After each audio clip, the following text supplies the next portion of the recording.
Okay, are we ready?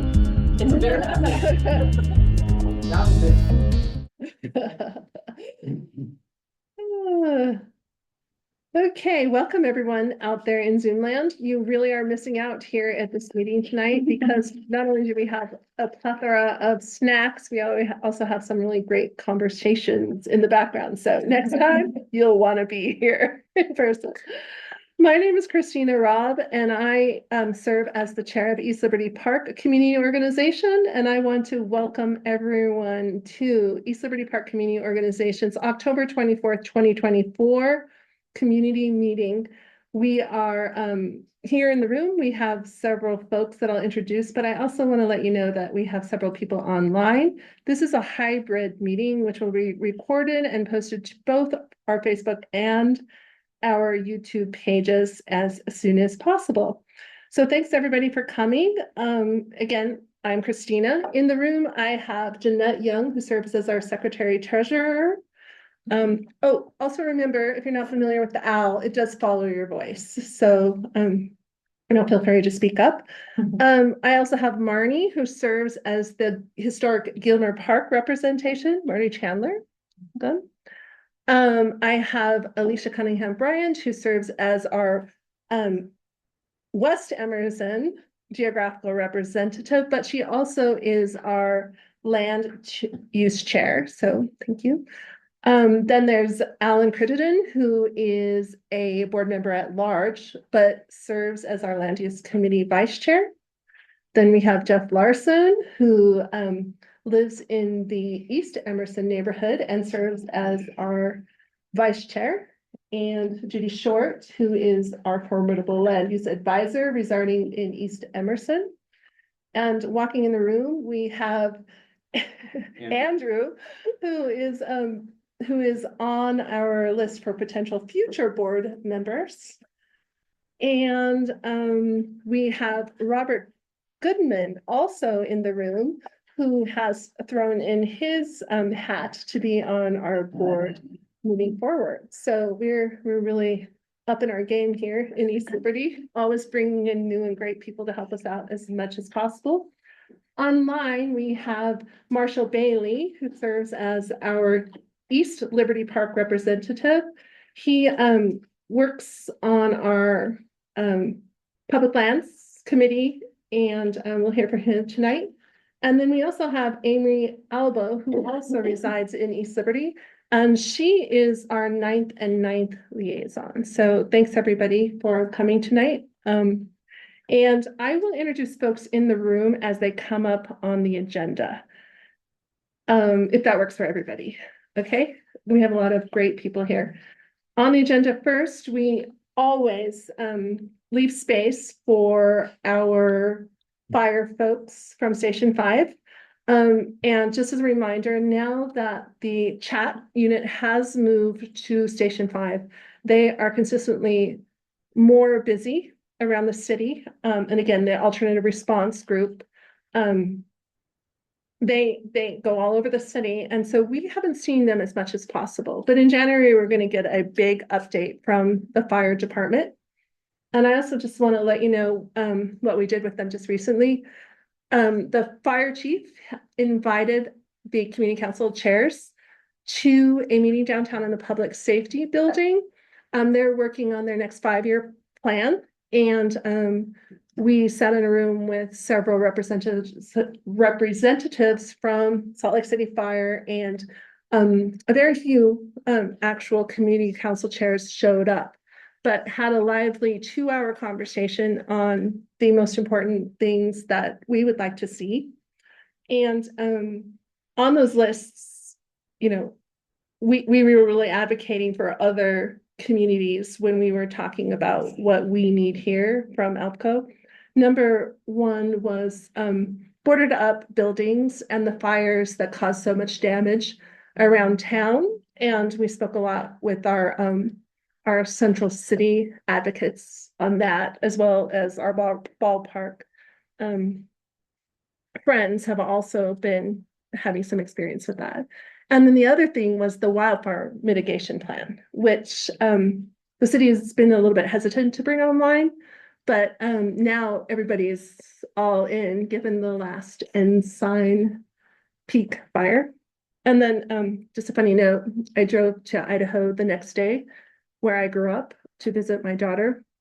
And there was a wildfire that was within 100 feet of one of the major residential areas in the city as I was driving into town. So we're really excited how open the fire department here and how much they're working towards creating a wildfire plan for the peripheral of the city. What part of Idaho was that? That was in Boise. So a highly populated, highly residential area, similar to what we saw up here in the avenues for that Ensign Peak fire. So that we'll hear more about that. And, anybody in the board, anybody in the community who's interested in this kind of stuff is welcome to come to us at any time and let us know what else we should be thinking about in terms of fire. So does anybody have any comments or questions on that agenda item? I'd like to know what that word means that you said, Chad? Chat. Chat. So the chat, if you remember the alternative response that the mayor has set up when the fire, so the medical teams are part of the fire department, right? And we used to have all the heavy machinery up here in our Station 5. But they moved that stuff more downtown, so it would be more central, and they would be able to launch it out of that area. Chat is what came along as more of a, they have a social worker and a medic. I can't remember if it's a basic life ALS or a BLS person on the chat, but their medic or their EMT goes out with a social worker to handle situations that are more in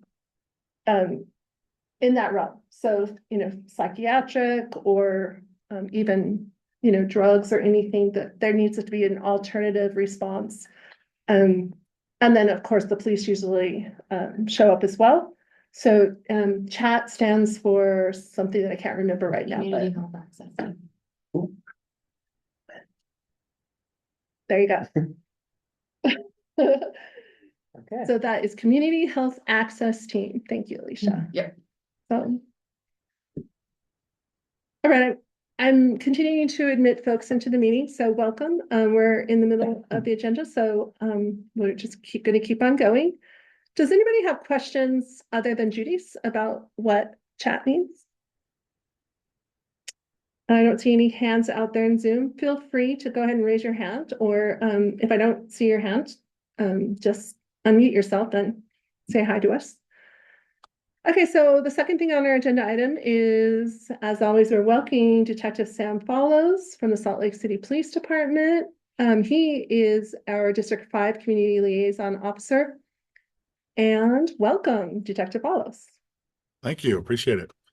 Good to be here with y'all tonight. So I don't know what's going on with our website, but I cannot pull up the crime stats. It's not working. So unfortunately, I'm gonna try one more time real quick.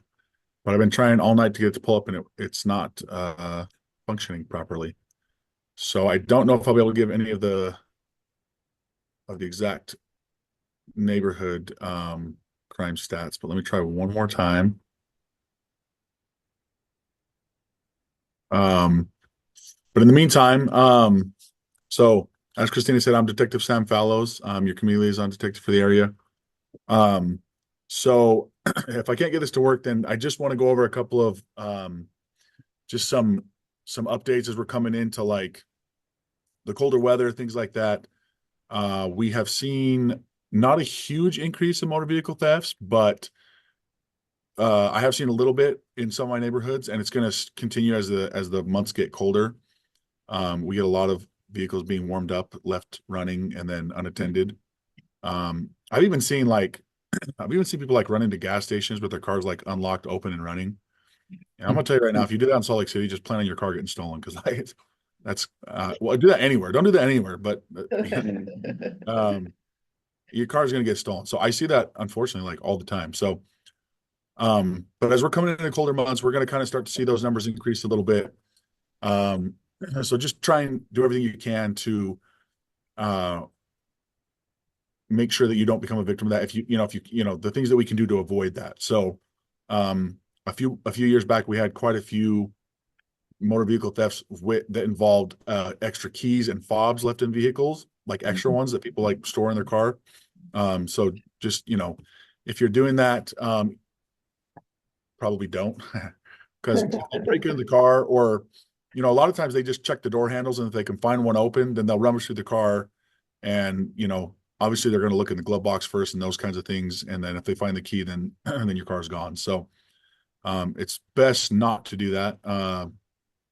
And then, of course, if you're going to warm it up, either be with the vehicle or utilize the auto start feature, something like that, where the vehicle's secure still and it can't be taken. So just a reminder on that. And then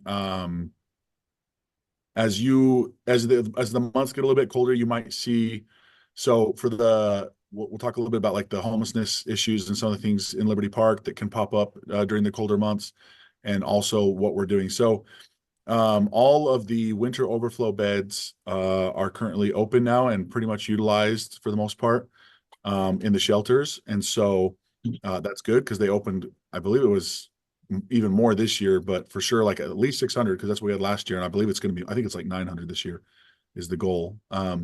So they are filling those beds currently.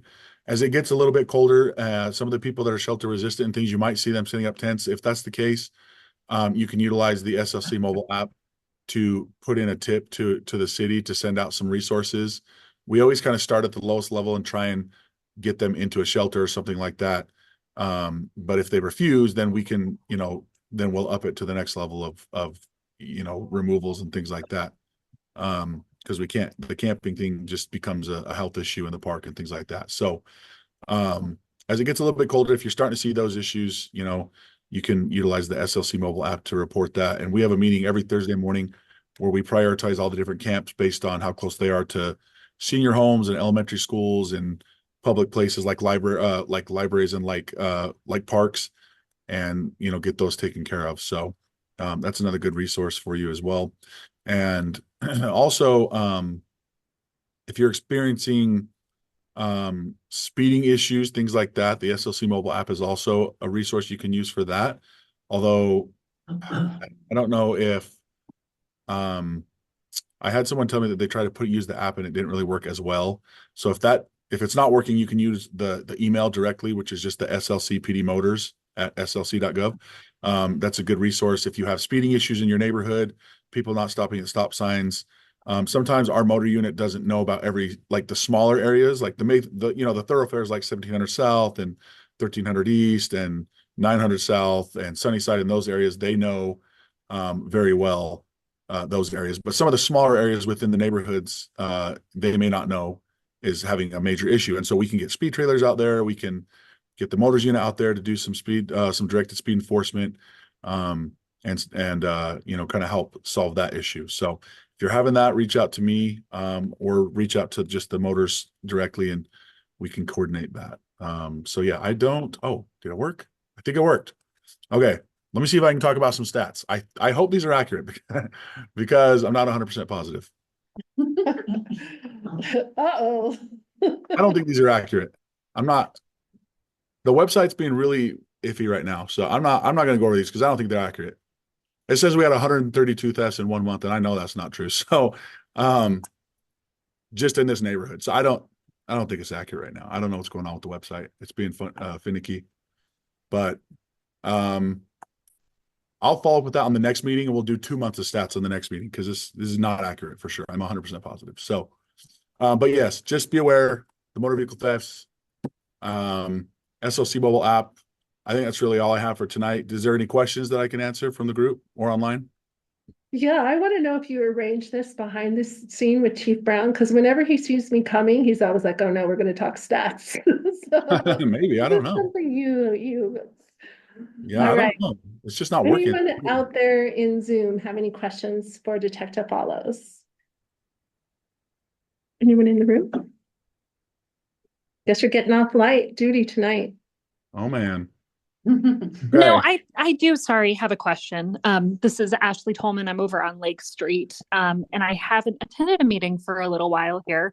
Although I work professionally in housing and homelessness response throughout the nation, I just am curious about what our organization is doing to actively promote responses that are focused on housing over criminalization. Certainly appreciate concern around public safety. And, I think historically and statistically, there's greater concern for those experiencing homelessness and their safety than really what is shown to impact neighborhoods. So curious if there's any comment either from the detective or from if there's possibility for future discussion about what we can do actively to really care for those in our community who are without a stable and safe, affordable place to call home right now. Yeah, so Ashley, I'll answer some of that question, at least from the police department side. As I kind of stated, we try at the lowest possible level to handle the public safety side of it. So that meaning we get social workers involved. We have the city has a full-time heart team. I don't know how familiar you are with the city's team, but we have a full-time heart team with multiple individuals. I'm not sure how many, but there's a lot. We work with VOA. We work with several different organizations to bring resources to these individuals first, like 4th Street Clinic. I'm sure you're aware or familiar with them. So we do, we try at the lowest level possible to get them resources first, to get them out of the cold, get them off the streets. That's always our first goal is housing. And again, whether that be like staying in the homeless resource center or, the homeless resource center in and of itself has tons of resources for housing. So I also work pretty closely with, specifically for my area, because I cover the south side of the city, the Gail Miller Resource Center. So I work very closely with like Mike Young and those individuals, Micah and those people over there. And we focus a lot on housing. So for instance, just recently when they opened up their winter overflow beds, those are permanent for the winter. And once you get a bed, you get to keep it as long as you do the check-ins and everything. And he had 15 beds available, I believe. So we pushed out to all our patrol officers that information, like, hey, we got 15 open beds. Let's try and get them filled. Let's try and get the people off the streets. So our first goal is always trying to get people off the streets. As you know, there'll be in the industry, there are people that are resistant to shelters and things like that. So we try to find them other resources. We have the micro shelter, I can't remember what you call them, but they're like the little, yeah, it's kind of like a micro shelter. It's the little pods, basically the pods. So It's called the micro shelter. yeah, the micro shelter. There we go. So we've expanded that program significantly this year. Last year they had 50. This year I think they're trying to do 200, but don't quote me on that. I'm not 100% positive, but I believe it's quite a bit more. And so that's more of an option for like the shelter resistant folks that don't necessarily want to go to a homeless resource center. And we've had quite a bit of success with that. And I believe that the Salt Lake City PD social workers and probably the chat ones as well, the fireside, they have at least, I believe it's at least one pod available at any given time where we can get someone in there immediately. So overall, that's our goal first, is to get them into housing of some kind, whether that be like a shelter, the micro shelter, whatever we can provide them. But again, some people are resistant to that. And so then we have to balance public safety with compassion and I think we do it pretty well here in Salt Lake City. I don't know if that answers your question, but that's the police department side of it, is how we kind of try to deal with it. And I love this question from you, Ashley. I'm only going to hit the highlights because it's just really not a conversation that we have to really get too deeply into tonight. But this year, I, as chair, have been excited to work with many different levels of folks that are working with the unsheltered. And most recently, we were invited by the city to work on the housing consolidated plan to decide or to help decide how our housing money, our HUD funds and things are spent, and at what level we're trying to anticipate getting folks into shelters. So one of the things that we've been working on really hard here at East Liberty Park is trying to make sure that folks don't become homeless in the first place. But we have touch points all the way from the state to the city level, and work pretty closely with the HEART team and the VOA, especially along the 900 South corridor here. So, and as you know, it's a very dynamic thing that's always changing. We recently kind of won our battle with the state, or I'm saying Salt Lake City won our battle with the state, to get more funding and more resources diverted towards the problem in the valley in general, and always try to focus on finding lots of different shelter options for different folks who need different kind of resources. And if you don't have a really specific question, I'd love to meet offline or have you meet with some groups of people to sort of get into this a little bit more deeper. And of course, you're always welcome to hang out with us and help us join our team. If this is something that you're interested in sort of spearheading from the community, letting us know what you think you might want to see us as East Liberty Park Community Organization do better. Did that answer your question? Are you comfortable, or would you like some more specific information? Yeah, I would love to connect sometime. That'd be great. I'll put my email address in the chat, and I also just put a link in there about a really exceptional national campaign called Housing Not Handcuffs, that has some really great information around it for anybody who might be interested.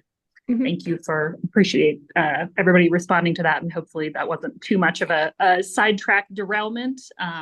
Oh, no, it's a great question. I totally love it. So exciting to hear from somebody in our community, in our neighborhood, that this is an interesting thing for, because it's a tough question. And the Supreme Court, has thrown a new loop in it. So, we do have one of our future Utah state representatives in the room.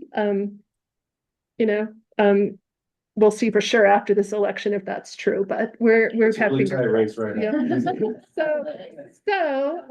You'll be able to potentially be able to ask him, or he might be able to follow up on that in his time at the end, if you want to stay for the whole meeting.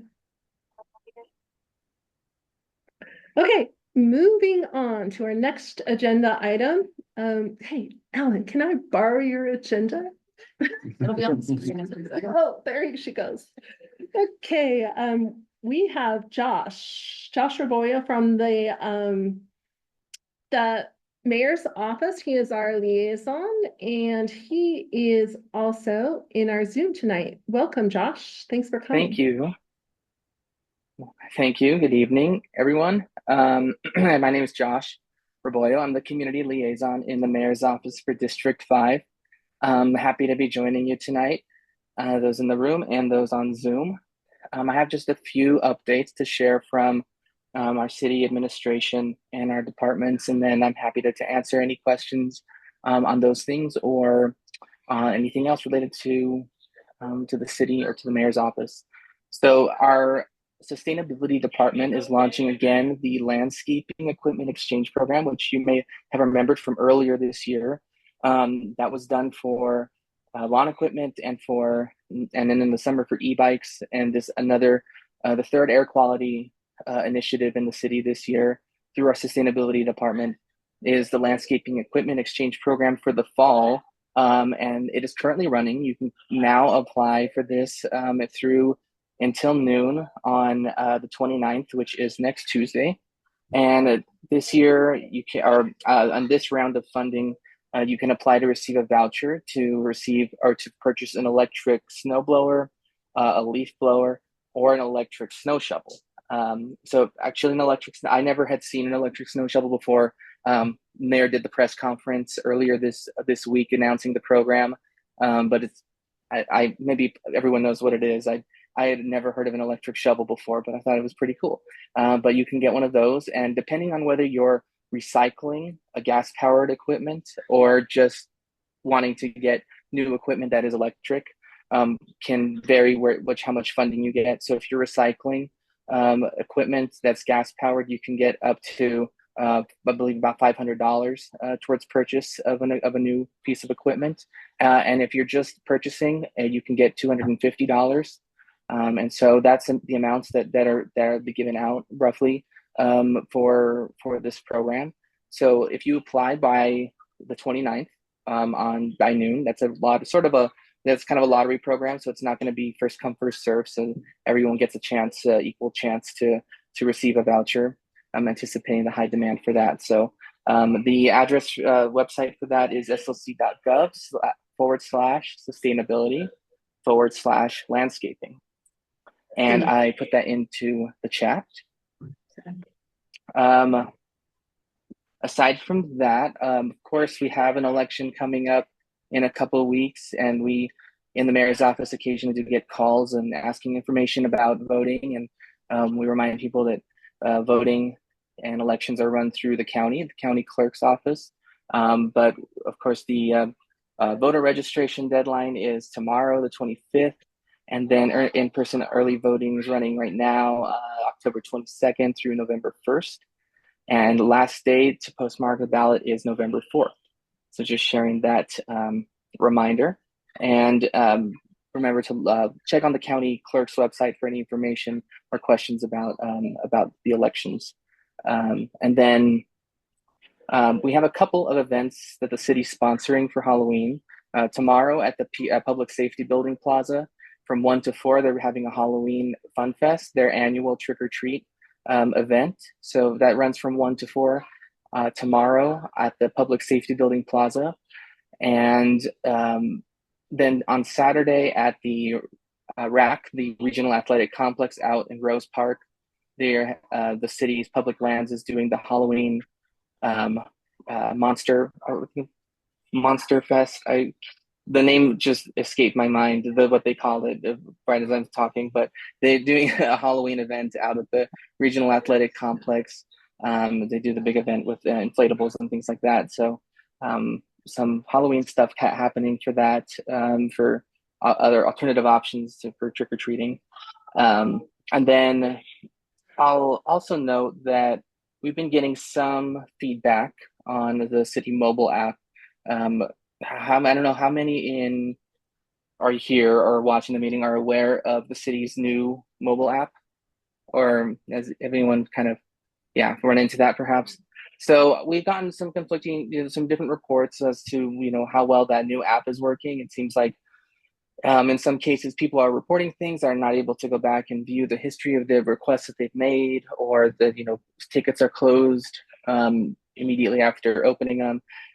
I don't know if how widespread it is. We're just trying to get a sense of people's experiences. So if you happen to have used or download the new mobile app, which is the MySLC app, please feel free to share feedback on that app and your experience with it to our office, so we can share that with our information technology services team that's working on that app.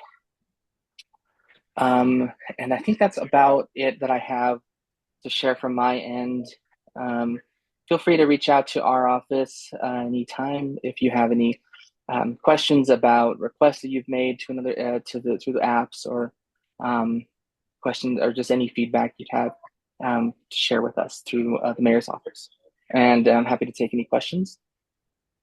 One thing before we open it up to questions, Josh, we'll go ahead and put this up into our newsletter. We don't meet again until January, obviously, because of the holidays, but I'll make sure to ask people to reach out to you with questions or concerns with the app, and we'll put that on social media as well.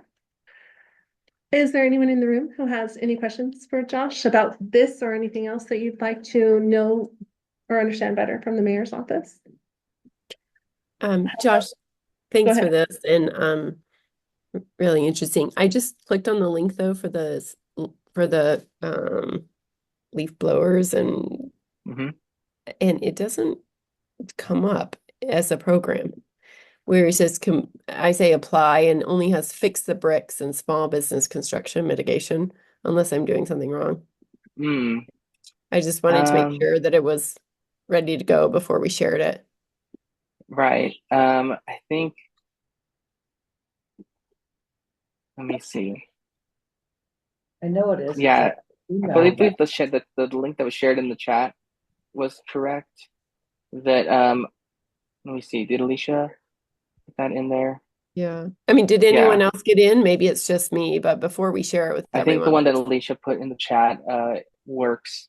And for those who are on the site, when you're there, you scroll down to the section that says how to participate, and number 2 says how to apply an application link, and that is where you'll do that, and you have to create a user account. If you already have done, obviously, do things with the city, you already have that account, so you just need to log in and to apply.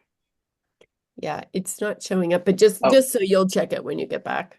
Yeah, I'll check on that. Okay, So just a thank you. heads up, maybe there is a system issue because as Detective Paul has just said, that the police website is not actually working as well either. So maybe we should also double check that our citywide web is up and running as it needs to be. So we'll take a look at that after the meeting, and I'll let you know what we find out, Josh. But thanks for catching that, Amy. Of course, thanks for coming, Josh. I just have one question. Go ahead, Alan. Yes, I just had one question. Does the My SLC replace the SLC mobile app that I've got on my phone? Should I download the new one and delete the old one? Yeah, at this point, it's sort of being phased out. Okay. SLC mobile is being phased out, but it's a slower process. So into early next year, that'll at some point, I'm guessing might be more towards the spring, it'll be completely shut off, SLC mobile, and everyone will just be directed to download My SLC. So if you went into the app, it would say download this new app. So that'll happen sometime early next year. There isn't anything on the old app that you can't do on the new app. Not to I don't believe so. You can still, both apps are still fully functional for now. Thank you. I actually think there's some extra additions to the new app that aren't on the old app. So I do have a question for you, Josh, regarding the transfer of the web site from slcgov.com to now just slc.gov. Is that transfer complete? And are we telling folks now that they can no longer use the slcgov.com? Oh yeah, thanks for highlighting that. So any city address, email address now ends in @slc.gov instead of @slcgov.com, which just kind of feels better now, honestly, to have it end in slc.gov, and that's kind of due to state legislation saying that the government entities should have the domains end in .gov. So that switchover is complete, but they're still going to direct indefinitely to our correct inboxes. So anyone could use slcgov.com, but the correct address would be slc.gov. Okay, good. Just really quick, I triple checked. I'm going to share my screen for the landscape program just for clarification. So once you've logged in, you have to create your new user account. It'll ask you, do you want to apply? You click yes, and then it shows you all 4. So you're right, Amy, Fix the Bricks is here, but it's number 3 down. It's the Landscape Equipment Exchange Program for fall 2024. And it'll be open till Tuesday. So, Alicia, you have to create a new account for it to show up. Is that what you're saying? So, Got it. And you just input your information. It makes you a new user, and then you have access to do it. Okay. Yeah. Does that help? That's fantastic. Yeah, thank you, Alicia, for doing that. This is an incredible program, so everyone should take advantage of it. Which one? The Fix the Bricks. I will note that I believe they have a lot of funding for this particular round of funding. So pretty much, that's great. I think if you apply, you probably get it. Unless they have an overwhelming surge, I think at the dollar amounts they're giving out, they have quite a few vouchers to give out. So fantastic. And I just have a quick question. What is the average time of people actually getting approved for the Fix the Bricks? I think I've been on the waiting list for about 7 years now.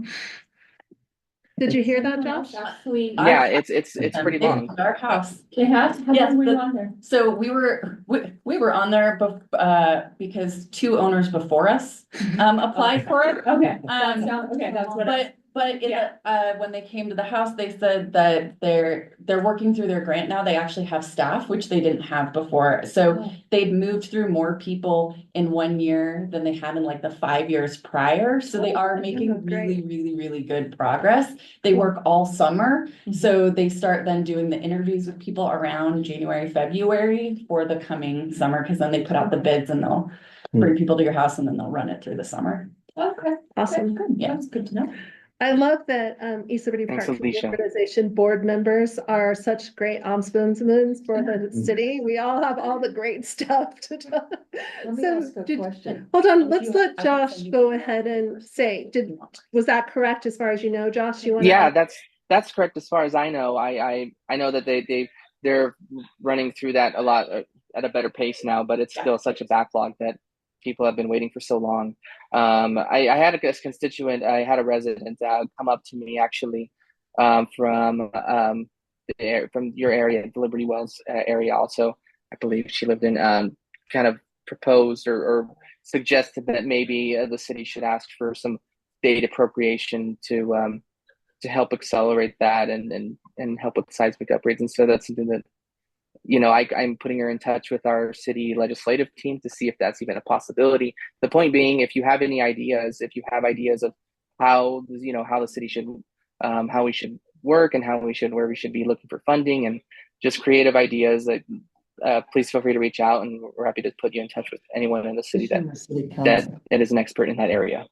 Yeah, so Jeanette, our secretary, just is making a note of that, and Judy just mentioned that it's something that we can definitely petition the city council on behalf of all of our folks in the room, and who are interested in maybe getting this going a little bit faster. Because I think you're right that the earthquake did leave some probably a lot more people on that list than traditionally. But Judy had something to say. I have a question about the Salt Lake City app. There's actually both apps on the website now, in the App Store. And you ought to take the old one off. And just let people who already have it use it, but don't get people newly using the old app that's gonna disappear. Yeah, it will. Yeah, I get that. I'll share that feedback. I don't know what it takes to get that taken off the App Store. I'm going to just do that. If you look at it, Josh, the first one says My SLC Mobile, and then underneath it says Salt Lake City Corporation. The new one just says My SLC, and underneath it says business. That doesn't tell us anything. So I think when you take. And is this on the iPhone or Android? This is the iPhone. Okay.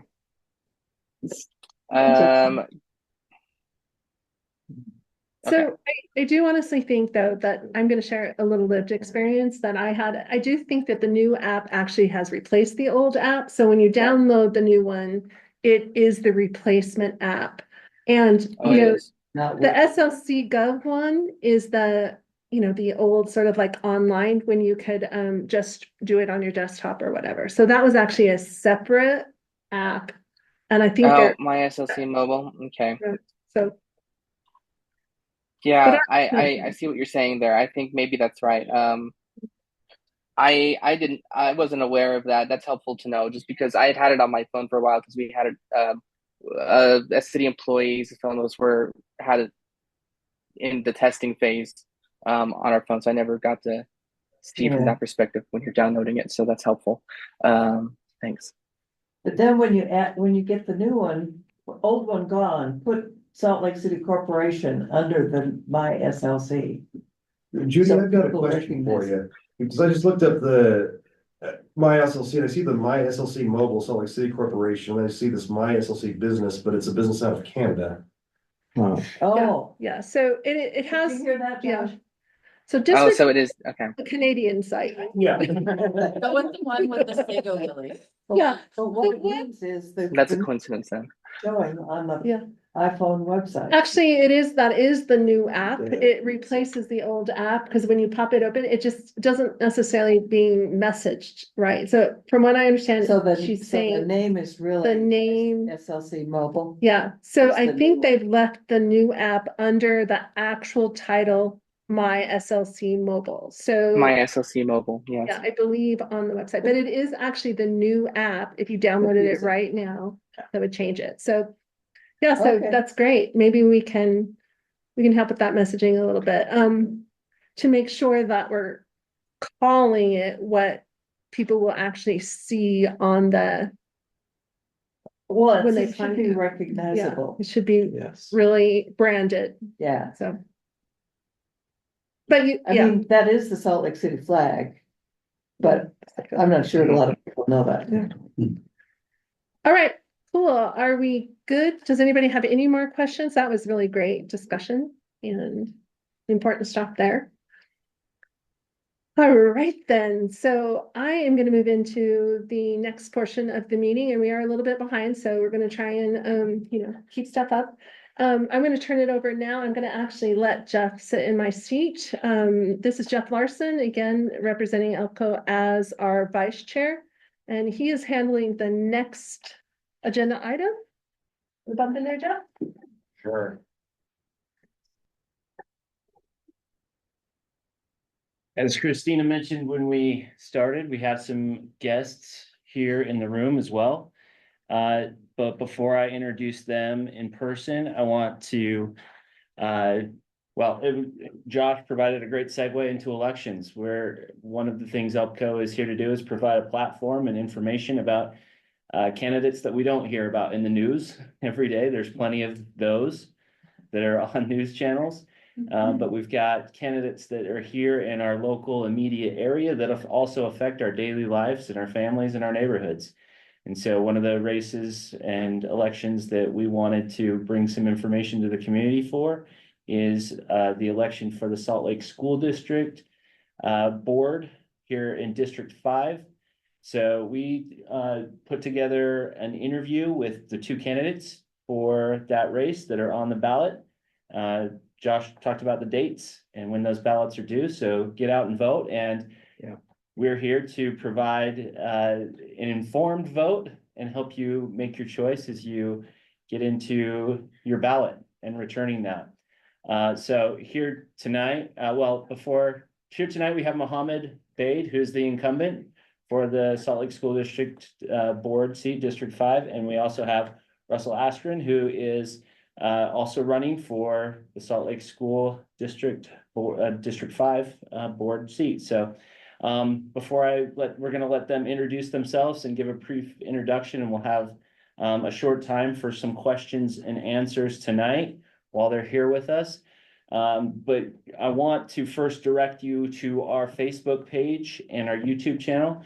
Both of these gentlemen were kind enough to sit down and do an interview with us last week that's posted on our Facebook page and our YouTube channel. It's not on the YouTube channel yet. Oh, it's not on the YouTube channel yet, but you can find it on our Facebook page, on the ELPCO Facebook page. So please go and watch that. They gave very thoughtful and wonderful answers. We had 10 questions, and it lasts a little over half an hour with each candidate and giving their thoughts about what they would do and how they would approach the next 4 years in that if elected. So a lot deeper dive there and a lot of great information from both candidates. So please go and watch that. And like I said, we have some time tonight for them to give an introduction and kind of sum up what you'll find on those interview videos as well. So we'll start with the incumbent. It's okay. Mohammed is here with us tonight at the table, and I'll give you, 2 or 3 minutes to kind of introduce yourself. And we'll do the same for Russell immediately after that. And then we'll open it up for any questions from the group and give you both a chance to respond. So Mohammed, go ahead. Hello, everyone. My name is Mohammed Bade. I'm the current Salt Lake City School Board member for Precinct 5. I am originally from Morocco.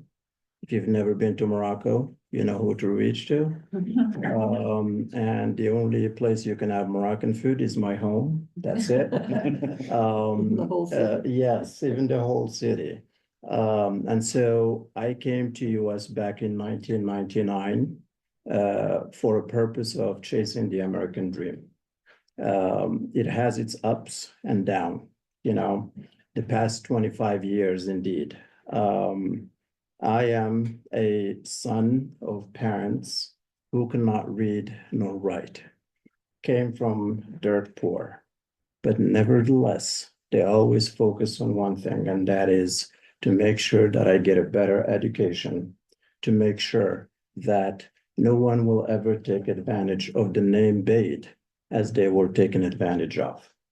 And as a result of that, I was able to earn my associate degree in Arabic and English literature while in Morocco, and then came here to US. None of that will count. I had to restart all over. So gone further to school, as an immigrant, not only as an immigrant, but also as an international student, and not having anyone to support me. So worked tirelessly to go through school and earned my bachelor's degree, and to become the first in my family's history to ever go and earn a degree here in the United States. And I had the privilege and the honor of serving in the United States Navy. It showed me the price of freedom. It's not cheap, and it is exhausting. And also, while I was in the Navy, I earned my master's degree in human resource management. And that put me in being the first in my village and the first in 50-mile radius of my village to go and earn a master's degree. So that shows you the importance of education in my life. Came here so I can build that future for my kids. And my dream came true a couple of years ago when my daughter graduated. And that's my first child to graduate from high school. And not only that, but to be proud and send her to UW in Seattle. That is another dream. And so that's who I am. I'm married to an amazing woman. She's the commander-in-chief. And nothing can happen at home without her approval. And I have 3 amazing kids. All of them went through our school districts here. Amira, who is now 19, she's at UW. Nora, a senior at high school. And Naeem, who is 12. He's in the ELP, he was at Hawthorne, and now he is at Indian Hills. So that's who I am. And I cannot explain to you the joy of my parents when they came first time to America and they walk into my home. And here are these people. My father, who is still alive, was enslaved. And for him to walk into a home of his son is just something that is far beyond explanation. And so here I am. I put myself in the community so we can bring some change that's needed for people from all walks of life. And that's who I am. Thanks, Mohammed. Russell, take a few minutes and introduce yourself as well. I brought my flyers. I'll just pass them around. You could have them. So my name's Russell Askren. I've been a district parent since 2007. I have 5 more years to go. See, my kids are kind of spread out a little bit. In that time, we've used a really wide range of district services. We've used neighborhood ELP, magnet ELP, neighborhood resource, self-contained special education, out-of-boundary transfers. We've seen a lot of what the district has to offer. It hasn't all been good, although some of it has been good. I publicly educated from kindergarten through my PhD at the U. I've been teaching at the university level for nearly 20 years now. Prior to that, I spent 25 years in the software industry during a very dynamic period of growth. My wife has nearly 40 years of teaching experience. She currently teaches English language learners at a middle school in Granite Park Junior High. I like to say that I know education from the inside. I practice it, I've seen it, I hear the problems, and that leads me to the belief that we can do better, much better than we're doing right now. You know that we have no comprehensive high school that has even half of their students testing on grade level. East, the high school in precinct 5, tests in the mid-20s. That means we're sending 75% of those kids out into the world, whether that's college or the workforce, I would say that they're unprepared for what's happening. You can just go check the recent test scores, which are worse than the test scores from last year. We're not being more successful than we have been in the past. A few weeks ago, I was at an event with teachers. I've been endorsed by the Salt Lake City school teachers. I've been endorsed by Equality Utah, been endorsed by United Parents or Utah Parents for Teachers. It's a pretty wide breadth of people who are saying, we need change and we think you can bring it. But I was at this event with teachers. I had a school nurse tell me that they're so understaffed. She has 6 schools. Know that she's the only person that can administer insulin to children who need it. Wow. I talked to a counselor who said, this is like around October 1st, that they still had children at one of our high schools who did not have a core language arts or core math class that affects their ability to graduate. I talked to special ed teachers in the high school who said that when they hear the district talk about special education, they don't feel like they're represented. And in talking to all these people, I've learned that we have schools and most people are pretty happy with that local school, at least as it affects their child. And we have the district and the board. And the district and the board operate separately, making changes without explaining at the local school. Special education program at East High has had 3 different configurations in the last 3 years. The last 2 years, the teachers came back from their summer break to be told the program had been reconfigured. And in a few days, they would know what they're doing. Back to school night this year, my son's special ed teacher still didn't know how the program was going to be configured. Several months ago, a group of middle school teachers came to the school board and said, middle school education is not working. We need to revisit this. The board actually listened, the district listened. They created a committee of 20 people to look at this problem and didn't see fit to put a teacher on it. The teachers finally got 1 seat out of 20. These are problems that I see that I think we can fix. When the district did their survey for the bond, less than 10% of the people surveyed said that they had confidence the Salt Lake City School District was managing their money well. Less than 20% said that they thought that the Salt Lake City School District was headed in the right direction. We've lost a tremendous amount of trust and confidence, and we have to get that back. And I think we get it back through my motto has been better schools together.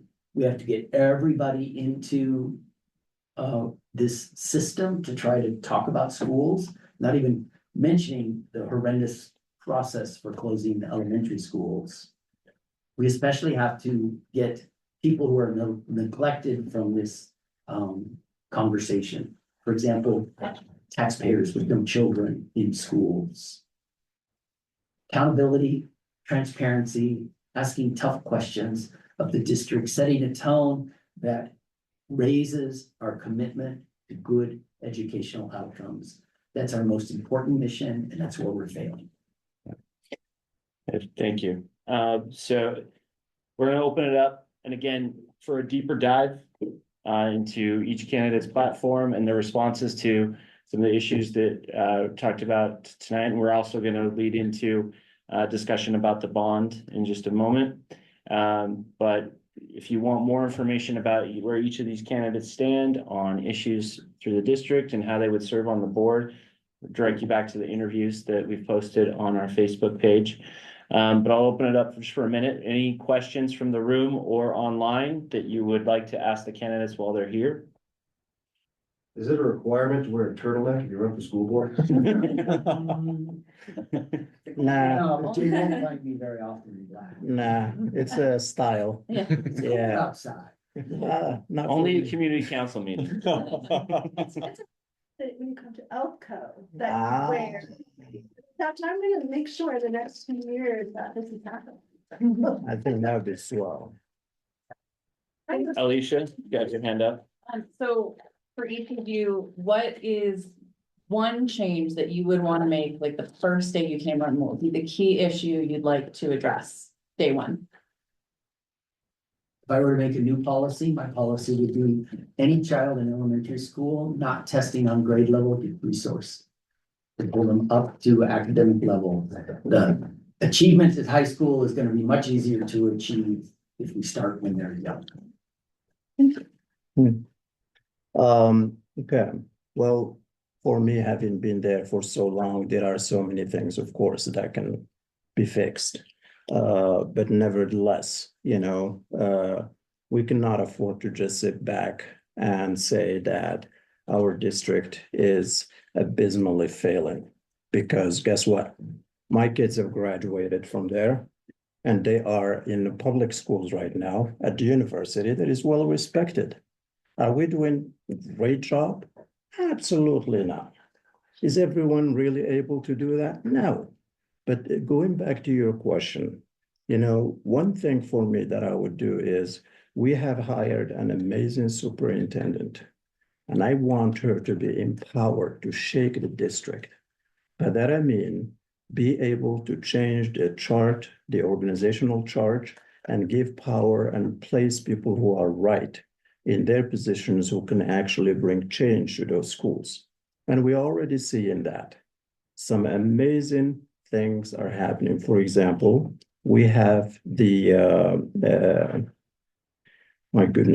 career technical education. And we are already, the superintendent has mentioned that Riley Elementary would be a great place for it because of the size of the school, the location, and the exposure. And the career technical training, it is something that is actually so innovative. I mean, just imagine here, we are about to have the Olympics coming soon. And did you know here in the state of Utah, we do not have a hospitality tourism program. And imagine these kids having this opportunity to be introduced to this program. And as the city is growing and tourism is growing, that's going to be a great opportunity for them. So that's for me is we have the CEO and she has, a vision, and we want to give her and not micromanage her in doing her job, but rather this is what we would like to see. Please take it and run with it. But I do not have the answers. The answers are coming from the community. This is why I go to schools and walk in there, talk to the teachers, talk to the students, because I can sit there and I can keep thinking of policies. But people who are in the field are the ones who are teaching me every single day on the things that need to be changed. For example, people spoke about ELP not being diverse. It's been 4 years of a fight. And finally, we have ELP. First time in the history of the district on the west side. And let's talk about equity. And so there are this is just like a tip of the iceberg. There are so many amazing things, but you see, this takes time as we go. And right now we need to just keep moving forward as we can. Perfect. Thanks. Question or Yeah, go ahead, Marnie. maybe, I mean, it seems to me like all of these issues come back to taxpayer money. Yes. And Yeah. that is not something that the school district really has any say. But we can work with our legislators. Yes. Our legislators, well, yeah, we have some good ones in Salt Lake, but Yeah. we are very. Right. We're beholden to We're the, beholden, yeah. So what's the question? My question is, how do you make real change when we don't put much money into education in this state? Honestly, Okay, this one's gonna it be for feels a you. little bit like spinning wheels. That's a good question. We're gonna let him handle that because we're just trying to focus more on our state representative at the end. She's just adding a list for me to answer Yeah, at the very yeah. end. Great question. And then, let me just say, I'll give both of you just a minute to respond to Marnie's question and your thoughts on it, but I will say we did ask each of them for a deeper dive in the interview about how to cost effectively, given some of the constraints of the district and the state audit that was done recently, to talk and speak to that exact issue in the interview. So again, just another plug for the interviews, and give you each just a minute to quickly respond to Marnie's question too. So you're right, the legislature needs to come up with more money. And I think part of that is you have to appeal to the legislators' self-interest. You have to help them understand why it's in their interest to give us more money.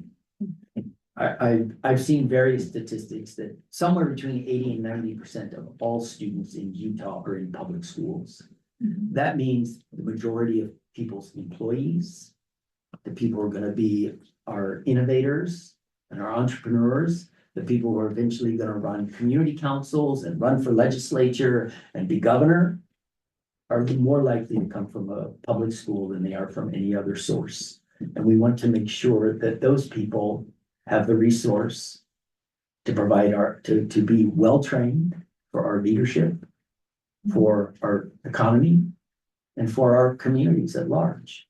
And I think that argument can be made if they can become convinced that what it's doing is fostering those things. And then we have to move away from the culture wars that have dominated so much of education lately.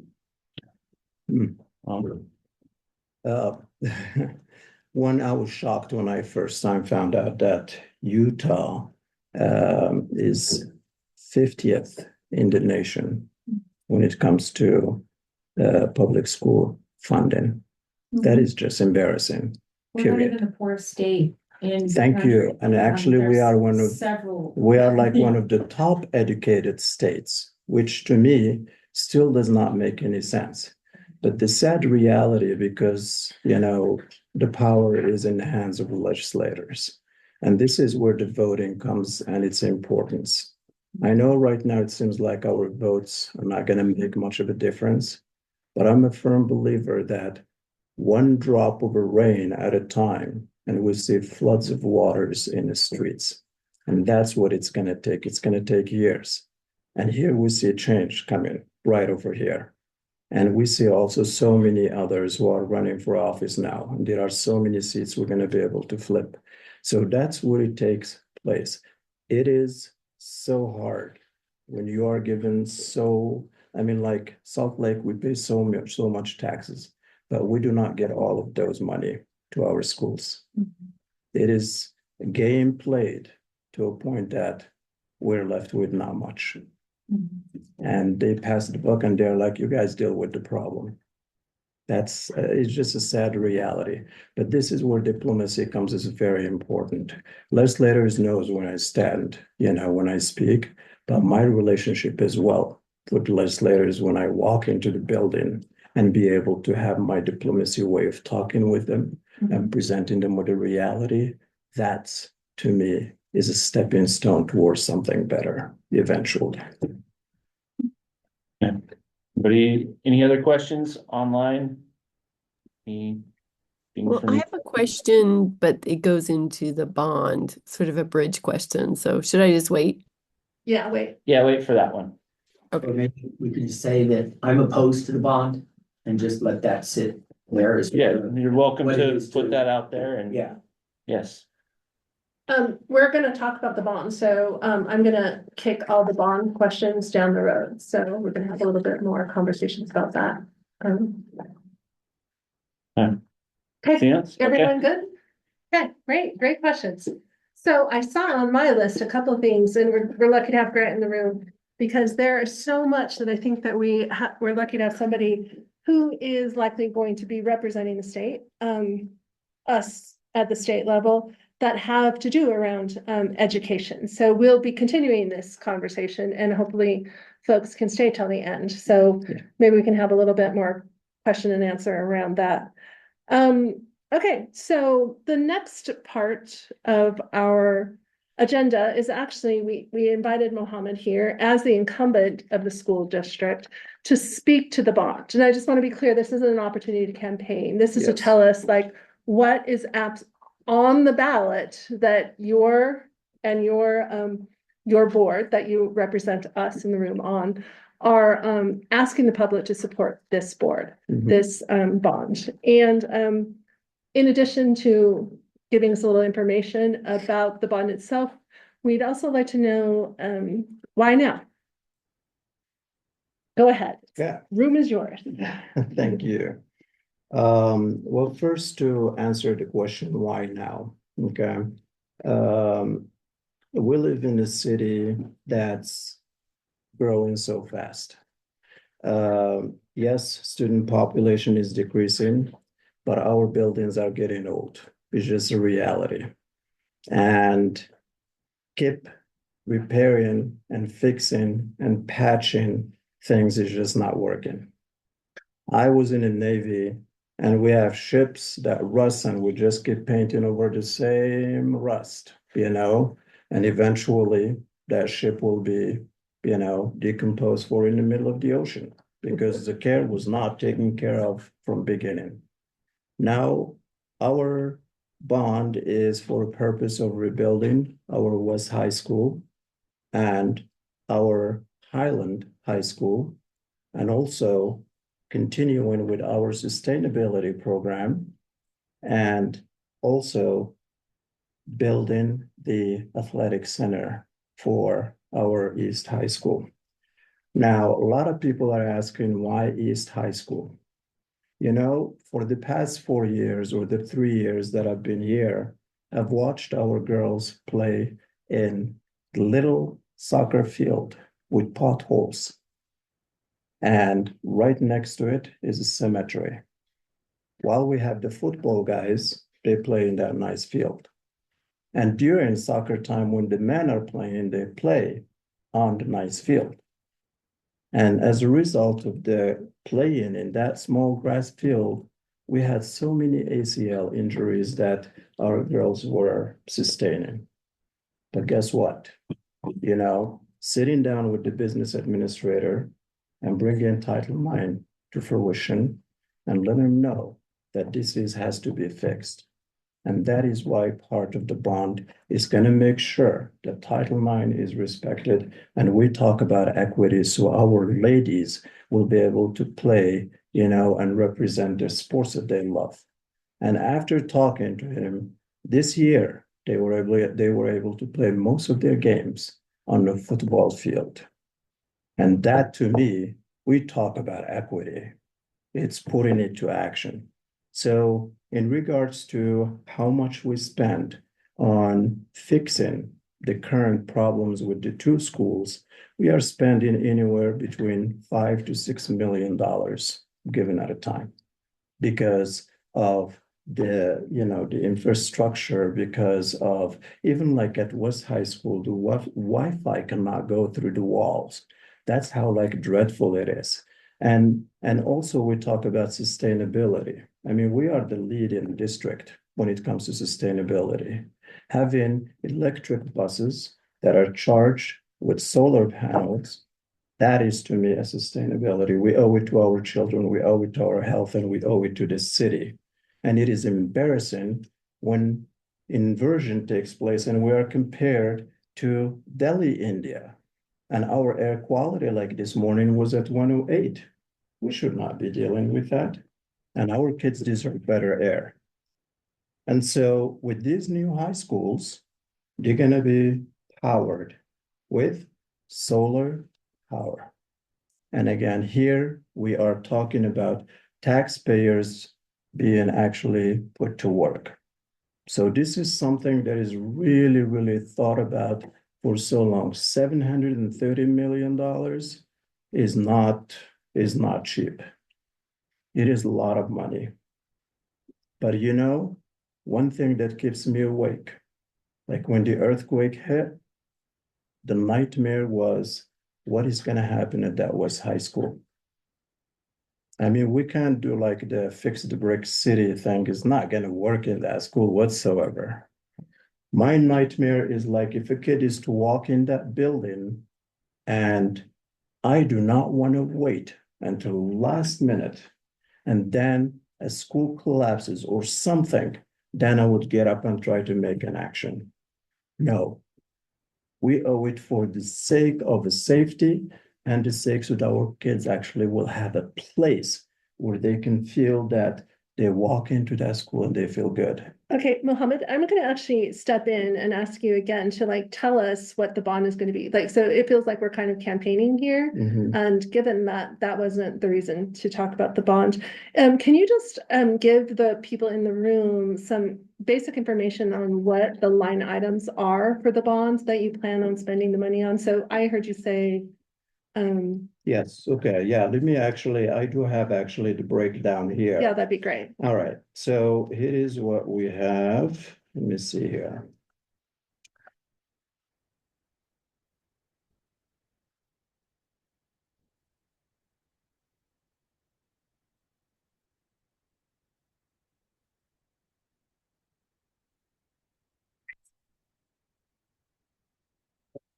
Okay, so in terms of sustainability, we're gonna have about $80 million of that is gonna go towards sustainability. Okay, and we are looking at about 40 million of it going to getting the athletic between the athletic centers for East High School, and also it's combined with the other athletic centers, that works with the other schools. So it's like, one-stop shop to make the the price more affordable. And the remainder of it is going to go actually towards rebuilding those schools. Now, in regards to whether to tear down the buildings or not, that'll all depend. Highland is going to be, going in phases. So it's not going to stay as is. Now, in regards to West High School, preserving the heritage of that school, that is a whole other discussion we had with the architects in terms of the price. What is it going to be? Maintaining a historic building, it's going to cost so much down the road. We talked about saving the facade of the West High School and still making sure everything else is up to date as we need to.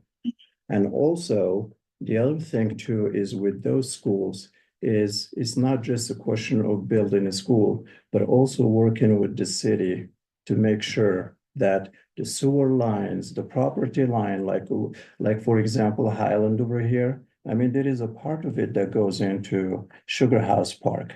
And so that's another work that's going to be happening with the city to decide how far that school is going to go.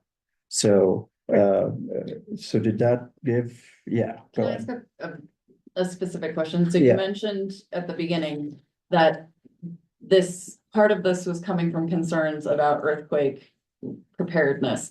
Is this earthquake retrofitting? Are they rebuilding the school? What's actually happening? Because I mean, from the website and the various pieces of it, it seems Right. like it's funding with the idea that there will be some changes, but it's more just updating HVAC and plumbing. No, No, it's rebuilding of the whole school. of the whole school. From A to Z. Okay, Yeah, we're gonna have a new school okay, from A to Z. There is no like patching or sewing here. okay. None of that. Yeah. Great.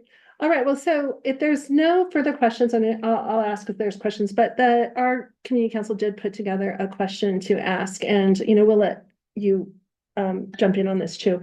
But I think being that we have East High School in our neighborhood, and I happen to live right behind East High School for 30 years, and many people also live really close within just a few blocks. Our education committee has we've really noticed like sort of a disconnect between like what one person says as opposed to what the next person says to what the next person says. So we're just trying to get some real clear basic information about the bond from you, somebody who supported and voted for it and essentially conceived of it, Yes. right? And then we're gonna give a really short time because we're falling behind schedule. So try and keep this as concise and specific in the details as possible if you would, okay? So we received a lot of feedback, given that East is also so connected to our West Side folks Yes. in Glendale, right? So I'm not going to talk about the potential for a West Side school, Yeah. But I am going to say with this bond, right, which clearly leaves out anything regarding a potential for a West Side school. Our neighbors, wanted to know, why in the world would they give y'all money with no concrete plan, declining enrollment, and the seeming lack of adaptive direction as we move into the future? So we did ask this question during our interviews, which everybody, as Jeff said, can be pointed back to that piece in the Facebook interviews. But this is your opportunity in a very short time to be clear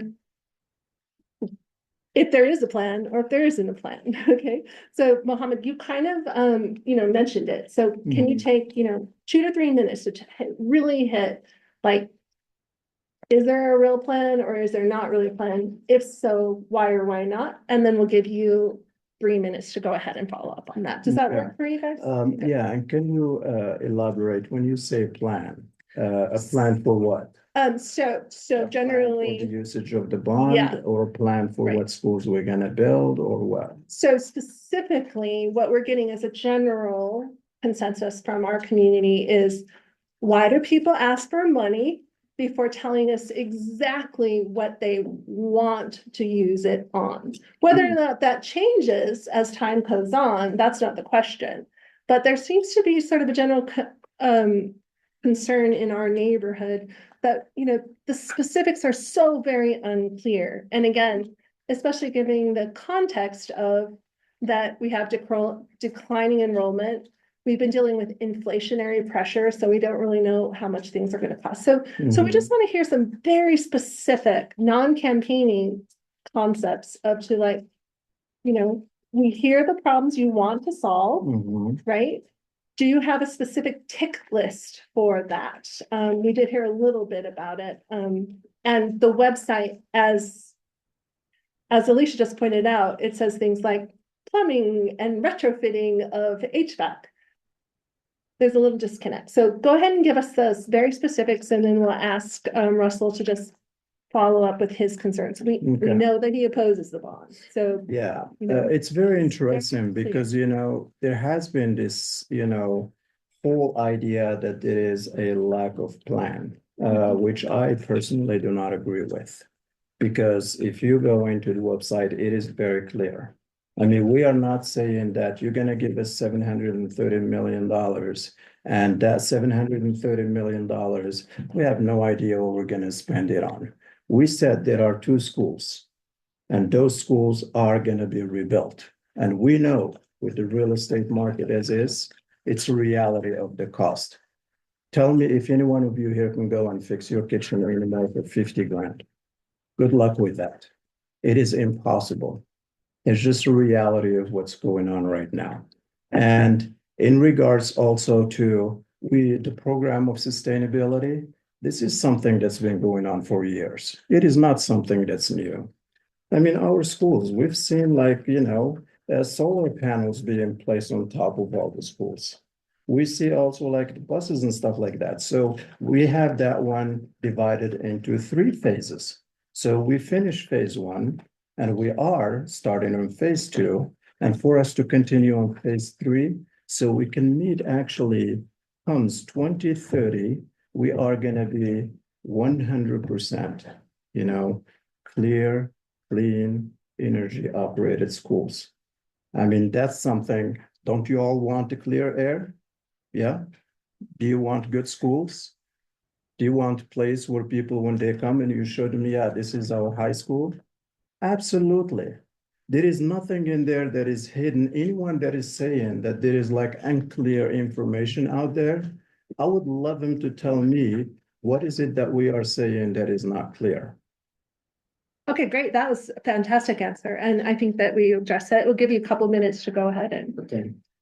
If the bond was just about sustainability, I would be for it. But the bulk of the bond, $680 million, is about building high school facilities based on feasibility studies that are nearly 2 years old, that ranged from $290 to $410 million. Those are not plans. Plans would be something that you could take to the city and say, give us our permits and we'll build it. I'm hesitant about this because those plans don't exist and won't exist for a year or maybe longer. The district's last building experience, their offices that they just completed, started at 39 million when they started construction, finished at 58 million, an increase of 48%. I think we're rushing into something that we don't know what to do. We have a big burden on Salt Lake City taxpayers this year. The school bond is coming from a history of mismanagement of the schools. It will preclude the possibility of a fourth high school if we go down this road. It's hard for me to imagine that Highland couldn't have some of its life extended if we were willing to put 10 or 20 million into it and buy another 20 or 30 million dollars. I'm not sure that that works at West, but that would reduce the size of the bond and get us down to something that maybe Salt Lake City taxpayers can reasonably afford in light of all the other things that are going on in our community. Great, thank you, Russell. Okay, so just so everybody in the room knows, we have two ELPCO residents in the room. So not only these two gentlemen were, going and giving us this great information tonight, they are also our constituents. So I just wanted to follow up with the question that you asked us really clearly before we move on with this. So as a community council, we are there among the people, right? We are the first folks that people talk to when they can't get the attention of the other people in the room. Yeah. And when you're running for a school board, people or any sort of thing, we all know that people are very busy all the time. So nobody's faulting anybody for that. It's just a fact that we hear a lot of street level information. And I think what Alicia pointed out was exactly what we're hearing so much of. And Mohammed, it's just good feedback to you. I don't think people believe your website is as clear as maybe what you do because you're so inundated in the information. So that could just be about messaging, but I'm not really certain that that's getting across to all of the constituents in ELPCO. So it's just something that our community would like to share with you. Yeah. And again, I think everybody here wishes you both the best of luck, and we'll see what happens. And again, the videos that we created with the help of our other community councils, Liberty Wells, who meets here, Ballpark Community Council, and Central Ninth Neighborhood Council or Community Council, they have also posted your information for the Precinct 5 school board elections on their web or on their YouTube channels and their social media. So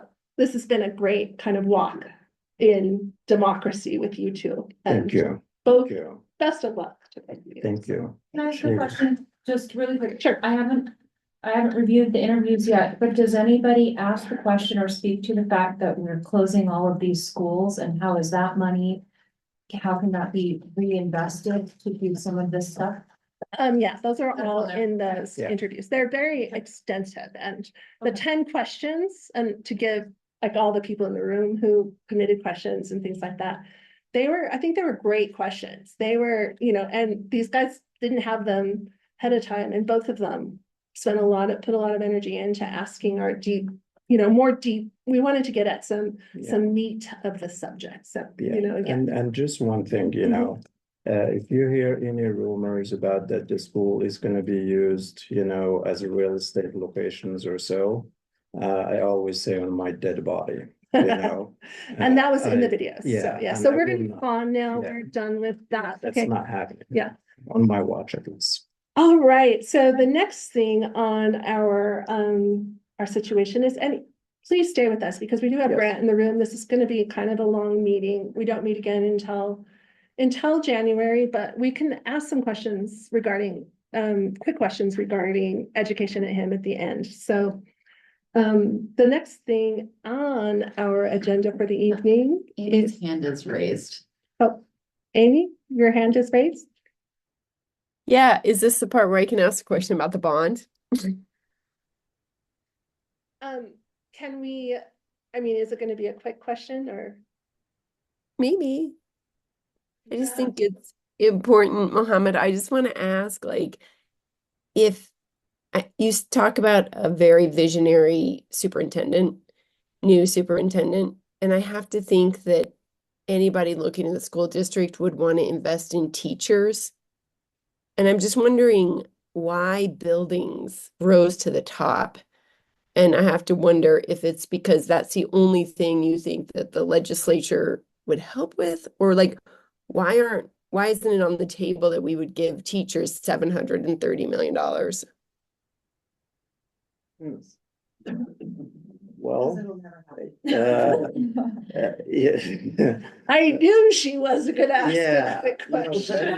it is the thing, okay? Teachers have a very soft spot in my life. Why? Because one of them saved my life growing up as a kid. Let me just say that, okay? And when it comes, to how much we would pay teachers, there is not enough out there to pay the teachers if we're really talking about the reality. I mean, it's embarrassing and it sucks in this country, and we all as parents, we understand the importance of parents, especially, post-COVID, during COVID time. Now the why schools exactly, okay? We have our student population is decreasing, but when you have a school where you can add some actually good programs and make it a school that other students want to come to, that will affect, the population level we have in our schools. Because as the population decreases, sadly to say, it's going to affect the number of teachers we can have even at school. So it is a long-term investment in so many ways. It may seem impossible right now, but the way I personally, see it as a person who deals with so much, behind the scenes. An investment in the school is an investment in the increase of student populations in our schools, and it is an investment in maintaining those teachers who actually really, really are there to take good care of our kids. I mean, and I will always continue to sit there and, fight to make sure that the teachers continue to receive a fair pay. And not only the fair pay, but also, when we add programs and change things, to start removing stuff from the plates of the teachers and actually give them a time so that they can teach, not just deal with the administrative work. So, yeah, there is no black and white answer for that one. One technical thing about the bonds, the kind of bond being issued can only be used for buildings. It can't be used for the increased teacher pay or anything else. That would have to happen through a different kind of property tax increase. Right. Great. Okay, so again, we are really, tight on our agenda at this point. So I just want to be really clear that we can follow up on this question, because I think that that's a really great question, Amy, and it deserves a follow-up with these gentlemen in which we can post the answer to that. But not being a candidate myself, I feel like what I hear you saying, Mohammed, is that you're sort of expecting a trickle down concept to the teachers. Is that kind of in a nutshell what you're saying? That if we build it and if we invest it, then it will be supportive of the teachers. Is that? Yeah. Okay? All right. We will definitely follow up on this, because I think it's an avenue that we didn't specifically explore. Yeah. And this is why Amy is on our board. This is why we got the good question asker. So I am definitely moving on at this point, and thank you again for both of your answers. So up now we have Robert Goodman, and Robert is a student of the University of Utah City and Metropolitan Planning Graduate Transportation, or of Metropolitan Planning, and they are doing a transportation planning workshop, and the study he's going to talk to us about today. I also want to tell you that I have asked Robert, who attends many of our meetings, if he would be interested in joining our board and contributing to the transportation committee that we have been sort of tossing around. So go ahead. Yeah, I'm Robert. I'm a resident in ELPCO, and yeah, I'm a master's student at the University of Utah City Planning Department. We're conducting a study, both quantitative and qualitative. I'm kind of representing the qualitative end of it. Evaluating the 20 mile per hour speed limit in Salt Lake City. Let's see, and that's a little background. The 20 mile per hour speed limit change was voted in favor for unanimously by the city council on May 2022. It was a response to 9 auto pedestrian deaths during that time. So we're just kind of collecting neighborhood and residential feedback. We have an interview and a survey happening, and that there's a QR codes right there. Yeah, we're really eager to interview people, and we have the survey as well. And that's pretty much it. Yeah, happy to hear any comments or concerns. Do you all have any data on how the speed limit has affected actual speeds? I mean, sort of before and after, you know, how much slower, if any, people are going? We have crash data from before and after. Unfortunately, we don't have speed limit, the actual speeds of. Does anybody have that data? I mean, to me, that would be like a. On many streets, transportation does. Do they? Because I mean, that to me, that would be a pretty obvious post-audit kind of question as to whether the things had any effect or not.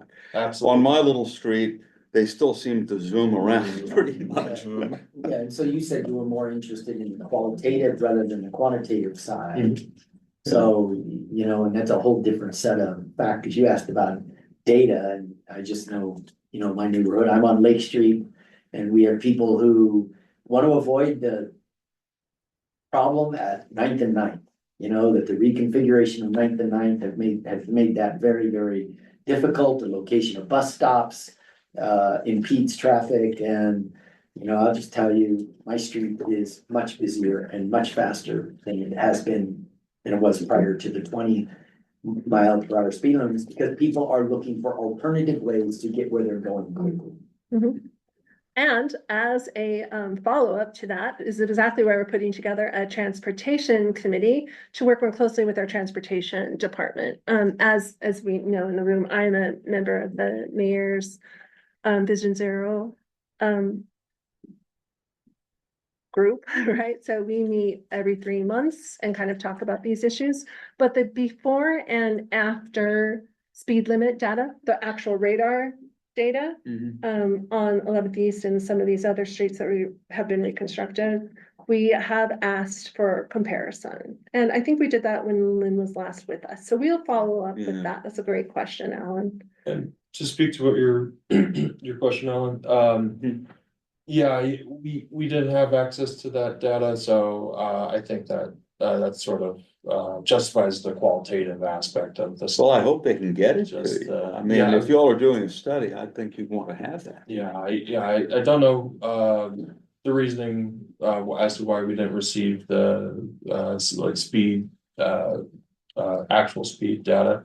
However, the qualitative aspect of the study is sort of next best thing. So we'd love to hear from you. Well, there's also two sides of the same coin. 'Cause I know when Lynn came in, we asked about that data. We also asked if there was qualitative data being brought in because perception of speed change can be very different than whether or not the speed is actually changing. So understanding if people are really feeling safer, or feeling like it's slower, whether or not that's actually true can still help with mitigating those concerns or messaging or how to make things work. So both are really necessary. So I appreciate you doing this work. I think it's really necessary. Sure. Great. Thank you, Robert. All right. Well, next we have our next wannabe board guy right here. My neighbor, Andrew, here's to talk to you about the Rio Grande plant that has gotten a lot of mileage lately. And I'm just gonna let you talk about it. But when this first started out, we met with the Rio Grande plan at the legislative session, legislative town hall, during the last legislative session. And we met one of the gentleman, Frederick, who is one of the speakers. But Andrew is in our neighborhood, ELPCO, and he is, you know, we're looking at it a little differently because he is working with our board. So go ahead, Andrew. Yeah, hi. Well, thanks for that introduction, and I've seen a lot of you before on Zoom, but nice to see you all in person. Like Christina said, I am with the Rio Grande Plan people, and I want to present it to the community council today and see what everyone has to say about it. So the Rio Grande Plan is, in our opinion, going to be Utah's next big move. For this presentation, we're hoping to present the plan, define benefits, and then possibly define next steps that we might take, or that just in general stakeholders might take, and then answer any questions as well. So right now, or at least previously, Utah's original front door to the city was the historic Rio Grande Depot downtown. Until as recently as 1999, prior to the Olympics, this was the station in which Amtrak trains and other different passenger trains came through. It's owned by the state of Utah currently, got damaged in the earthquake, and there is currently no proposal for what to do with it once it's being repaired from that seismic damage. And yeah, that used to be Utah Central train station. And like other cities, we used to have a nice train station. Currently, other cities in the US, like New York City with Grand Central, DC with Union Station, Denver, which we're better than Denver, so it sucks that they have a cooler train station than we do. Union Station in Chicago, and even Cincinnati has a better train station than Salt Lake does.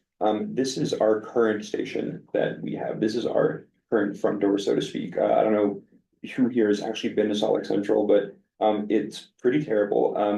Part of that terribleness is because it was originally supposed to be a temporary station for the Olympics. We were supposed to have a new station built. I actually spoke with Roger Harris, the president of Amtrak, at a conference a few weeks back, and he, without me bringing it up to him, said, "Oh, you're from Salt Lake? Yeah, you guys owe us an Amtrak station," because of how long we've been waiting. So currently there are no amenities there. There's no bathrooms. There's no shelter. There's no shade. In the summer, people have to cling to the few shaded areas there are because it gets super hot. In the winter, there's nothing you can do. The intermodal building that previously served as the Greyhound station there is unused, so there's literally no indoor anything. The only amenity there is this Amtrak temporary kind of trailer, which is colloquially called the Am Shack, that they'll unlock at 3 a.m. so that Amtrak travelers, because that is the only time that Amtrak comes through here, can at least have something. So in summary, pretty awful. So a proposal to, oh, you know what? This is an out of order slide. Yeah, that's fine. So current conditions are that in the area outside the station itself, this is current conditions of just rail in downtown Salt Lake in general. We have an underutilized rail yard to the west side of downtown. That's what we all see whenever we drive in or out of downtown, drive over those big viaducts. We're not driving over the rail corridor that's there to drive over the rail yard. There are 8 at-grade public crossings. What that means is that the street level interfaces with the rails at up to 8 different locations. So that's pedestrians, cyclists, drivers. Right now, there are about 500 daily activation events, which is, freight trains, Amtrak. The most common by far are the frontrunner trains. So that's whenever the crossings close down. And, UDOT and UTA want to double those by 2030. So we're going to be looking at 800 or more daily activations from there. 8 people have been killed by being hit by trains since 2020. And I think that's an outdated stat because I'm sure you guys saw the news that someone else got hit as well. I can't remember if they died or just really badly injured in the hospital, but I mean, that was super recent that happened. Multiple block streets, the street grid is incomplete because of the rails, cutting right through the heart of downtown. There's a big, genuine socioeconomic divide as well. I'm sure that people who have navigated our fair city before have sat behind a freight train that's been stuck on the tracks. As Union Pacific, who is the freight operator of that line, has been trying to increase its profits. They've been finding ways to stick locomotives in the middle of trains, pay fewer engineers, have longer, slower, heavier trains that will just sit there for 20 minutes, half an hour, sometimes even an hour at a time. So, people can't cross their own city. West Siders can't access the east side, east siders can't access the west side. I didn't know this until I was getting more deep into the project, but UTA has to route its buses around the at-grade crossings. The 900 South bus can't go along the entirety of 900 South because of both liability reasons of possibly being hit by trains and scheduling reasons. You can't schedule for delays. The school buses, this is huge. I didn't realize how big of an equity issue this is, but they follow very circuitous routes to take West Side students who make up a huge majority of East Side high schools, and they have to like scramble through these weird neighborhood routes and then go to one of the very few crossings that does exist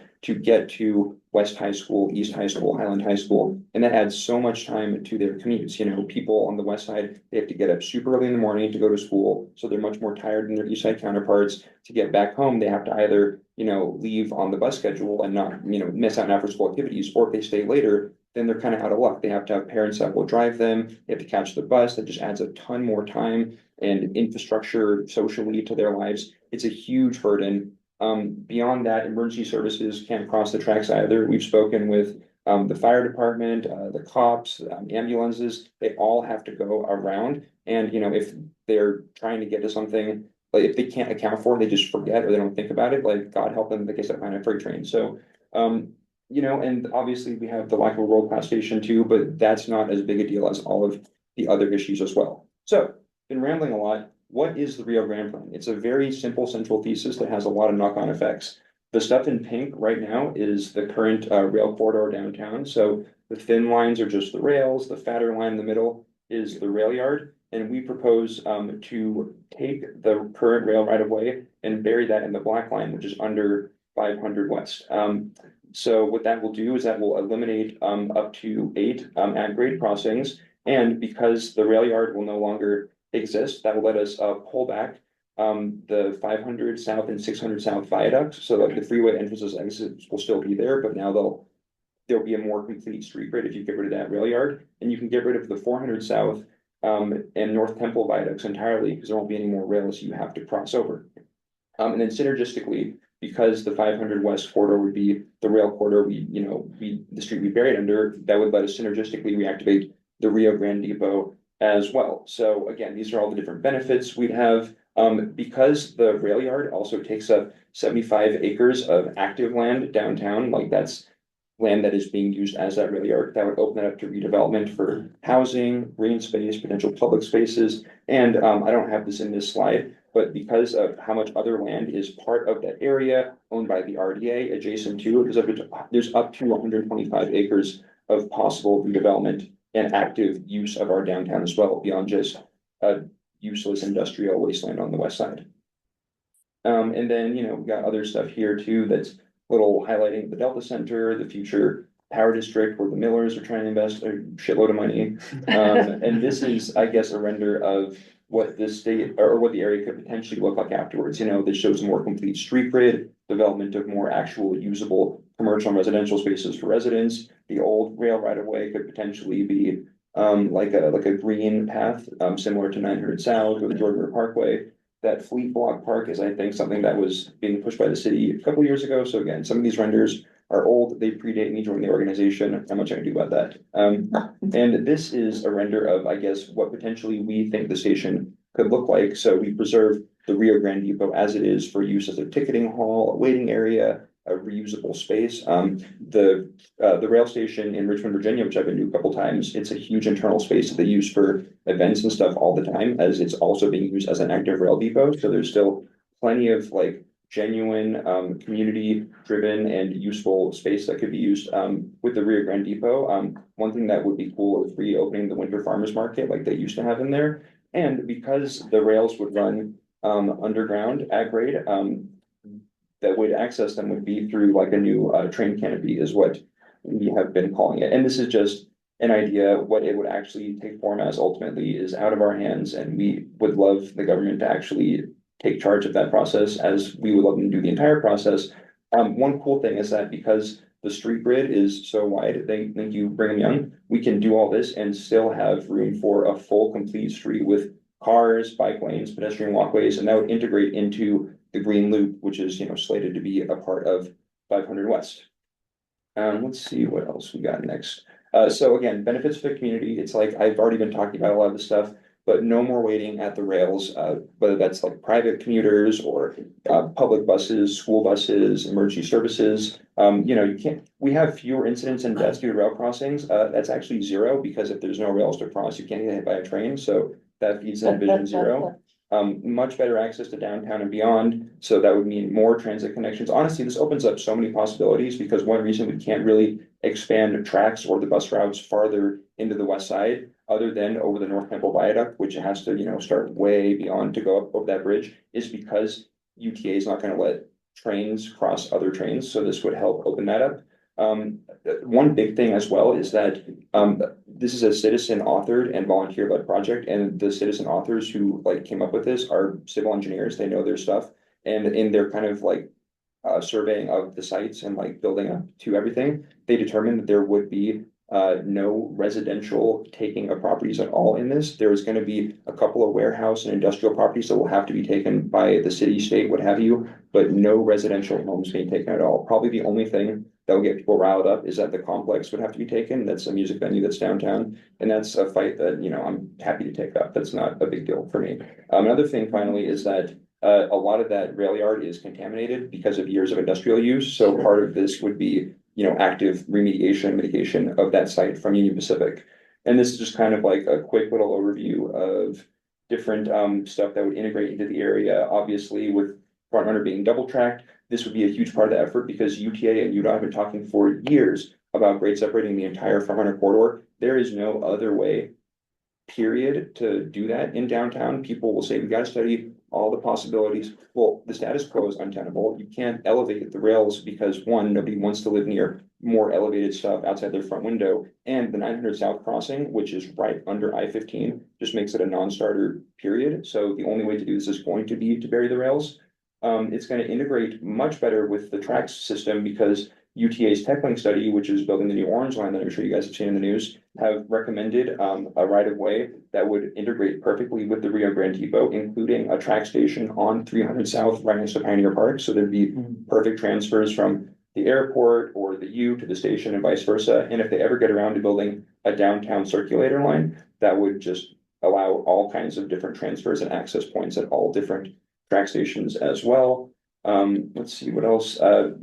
It's a much closer walk to Temple Square and the Delta Center, even a quarter mile across to a different part of the street grid helps a ton, that opens up a whole new walk shed. So people could conceivably stop at the Rio Grande Depot station. Does it say Bravenel Hall? It doesn't, but we've been talking about that a lot too, and we can definitely start including that for sure. I think you should. Yeah, absolutely. Talk to her. Years ago, when I was on the planning commission, Dee Cordini was mayor. And she ran on, I'm gonna cover all these railroad tracks. Yeah. And And then Bill Wright saw the rest of the vision that you're talking about with, bringing that area alive. And so many people that we've talked to have said repeatedly, we should have done this 20 years ago. To my response is, well, why don't we do it now then? And not say in 20 years from now, should have done it 20 years ago. The legislature just needs to come up with some money. What's the cost and timeline? We're gonna get to all that. We can We'll get tax to that point. Mr. Smith man too. Well, we've been trying to talk to Mr. Smith as well, so that's an active process as well. Something interesting is that the original citizen proposal didn't have any east-west or north-south crossings. It didn't have an east-west portion. But the city, a year ago actually paid for a screening study by an engineering firm, and they were the ones that expanded the scope of the plan, which we are now continuing to push their larger version of the plan. So many because possibilities. Absolutely. It would be transformative.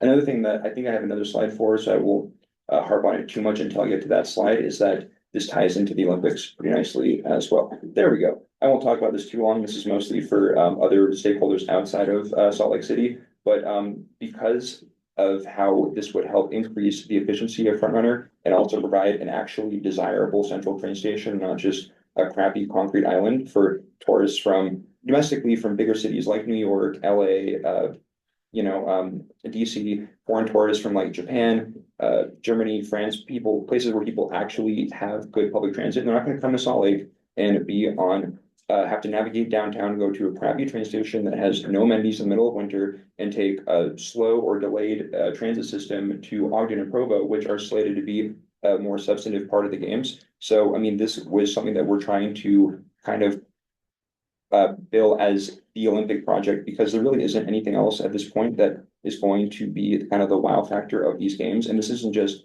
we're gonna throw money at it to impress the world. This would actually be beneficial to the city and the region, and frankly, the entire state for years to come. So again, economic benefits, there's a possibility to redevelop downtown, actually help physically heal the physical, literal scar that socially, culturally, and fiscally divides our city and region.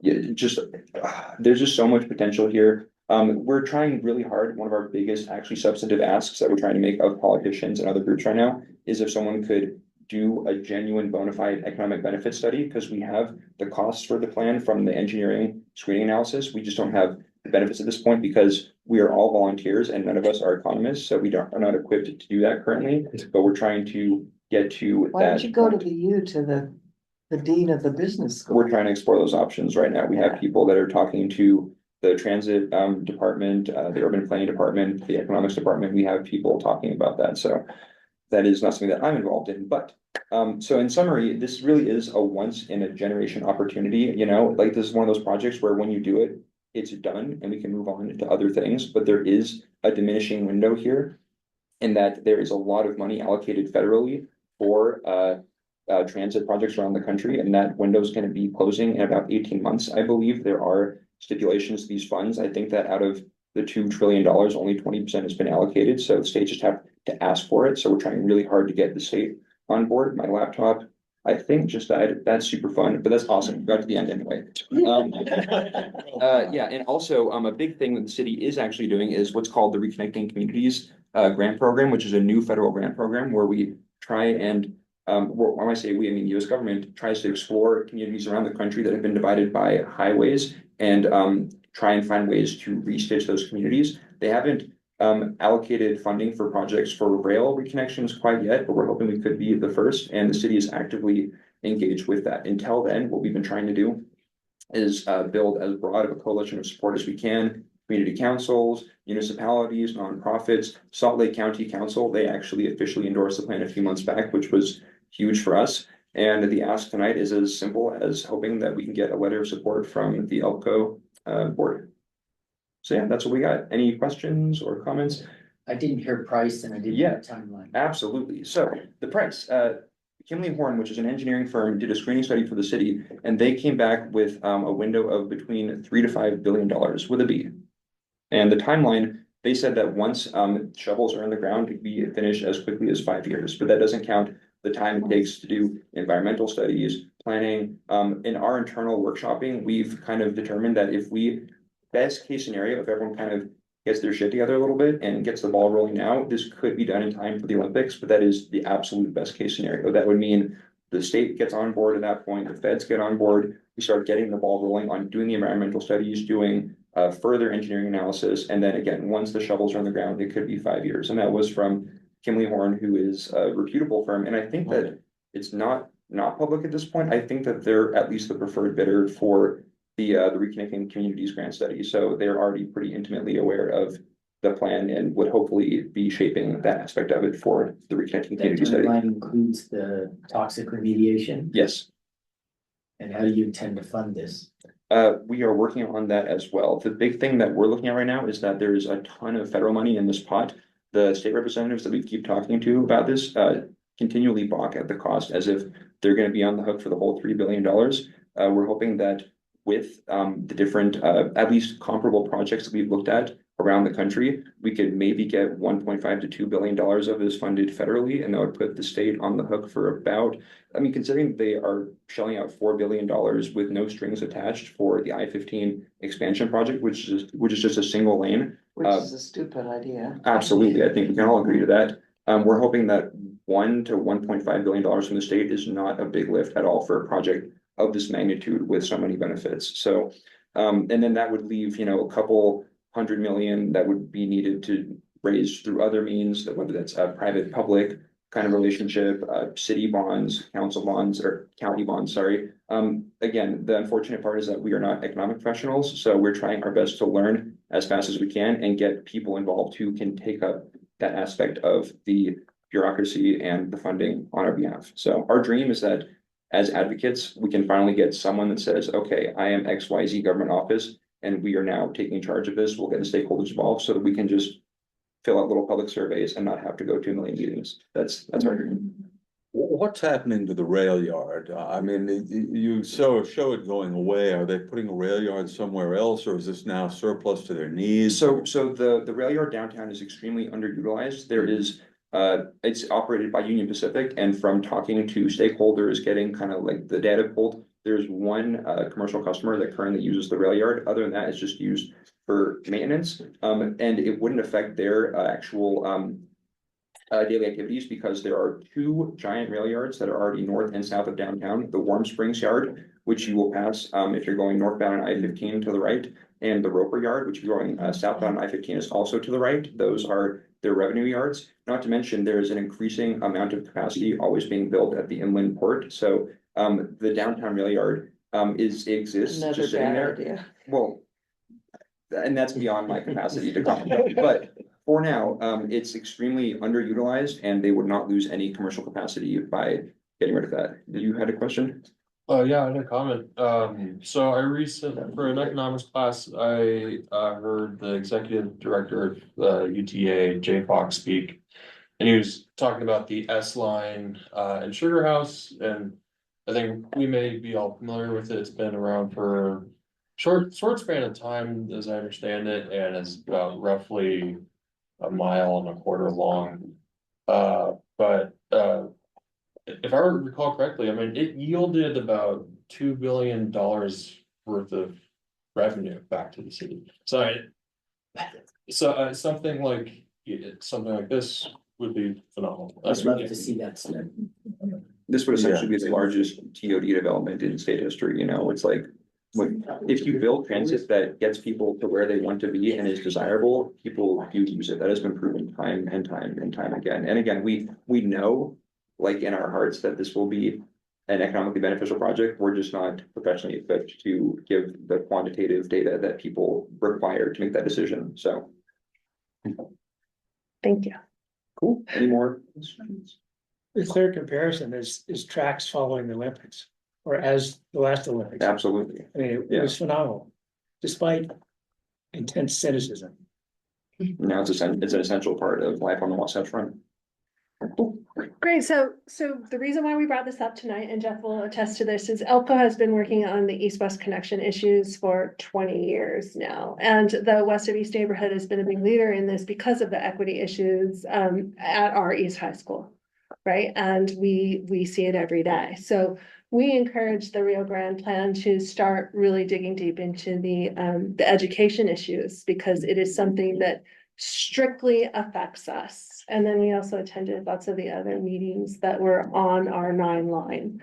So, thank you so much for putting this together. And that was the quickest presentation of this, but I still think you got the full glory passion that these gentlemen are coming at this with and how hard they're working. Right. So as a member of our board, you'll get more of this from Andrew. And in addition to this letter from our board, we're hoping that our community people from our community who are interested in this will also join in giving them some support I'll be that sure they to need. talk about it, but not too much, because not all that I'm about. So. Yeah. So it's going to be, I mean, their passion is great. We had this conversation, right? The passion that Andrew brings to the table is, and these guys are funny. These are funny, smart guys, but Andrew is a lovely, passionate component to that. So thank you for that. Okay. Thank you. If there's no more questions, we're going to move on and this will go. Yeah. Do we have the Wasatch Co-op? Hold on one second. Okay. And we're reevaluating the agenda as we speak. Marshall, is it okay if we skip over your committee meeting presentation tonight and punt it to January? I'm devastated. I'm absolutely devastated. I knew you hardcore question askers. Oh man, I'm so devastated. No, it's no problem. Even look at the chat during the school board go back and forth, because we've got plenty of information without entering in the rest of these questions we got. So duly noted your chat questions, Marshall. Thank you for providing those. And just as a note, we had this agenda set, but Jeff brought it up that we should probably add this element of school board in. So I'm glad I didn't really shut that down and we did it, but the time is tight. So, I apologize if I stepped on anybody's toes, but sometimes you just gotta. So, we're gonna skip the entire committee reports, till, January, which isn't any big deal. It just gives us more time to work on things. And we're gonna jump right into the new business, which is important because October is our business meeting and we're going to hold our elections. As always, we have, only 3 positions, and that is because when I started, we basically redid our board. Most of our board members quit. And then we brought on these entire new folks. We have half of our board up for re-election, and that's really not true. We only have a very few people on our board up for re-election this year. And that is both Jeff and mine positions. We were nominated last time in November. We did not receive anyone interested in being, the chair or the vice chair. So, in the future, our communities were always really excited to take nomination from the communities. We just really wish we could get more folks. It is time consuming, so Jeff, thank you so much for all the help that you've done. We're gonna do his position first. Jeff has been formally nominated for vice chair moving forward. All in favor from this table? Everybody at the table can vote. No, sure. Okay, it's our membership, our membership votes, right? Everybody online?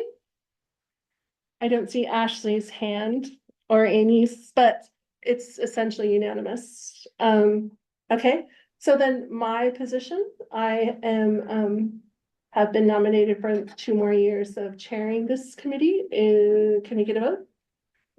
All right. Great. Everyone online? Oh, Amy, okay, so good. Jeff and I are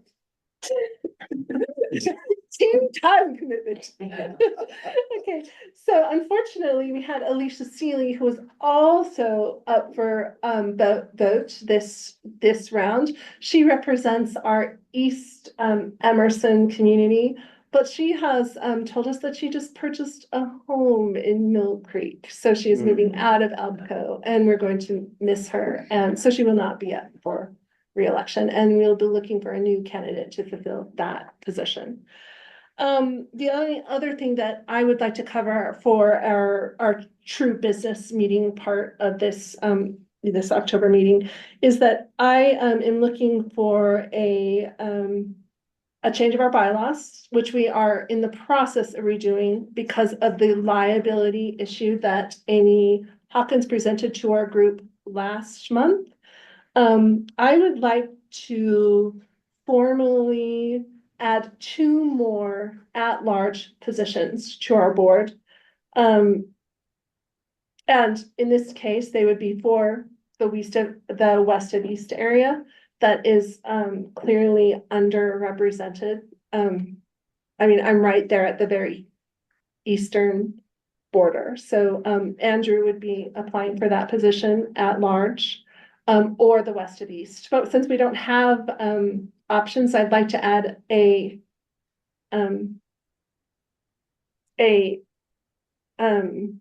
at large to cover those areas. And then Robert lives just down from 9th and 9th. And one thing that I really feel is necessary to have as many eyes as possible on 9th and 9th. So that would actually just be another at-large position in general. So we don't have to decide tonight on actually how we thread those needles because we won't be voting on either one of these gentlemen. But what I'm asking for is 2 additional at-large positions at this time. So can I have a second? Good sense. I'll second that. Okay, and all in favor? Great. Okay, so as far as our business meeting goes, real quick, does anybody have anything that's true ELPCO business that formally needs to be covered in the business meeting portion of this meeting? Okay, great, we're moving on, because in the room, we have a quick 5 minutes from the Wasatch Co-op, and this is Evan.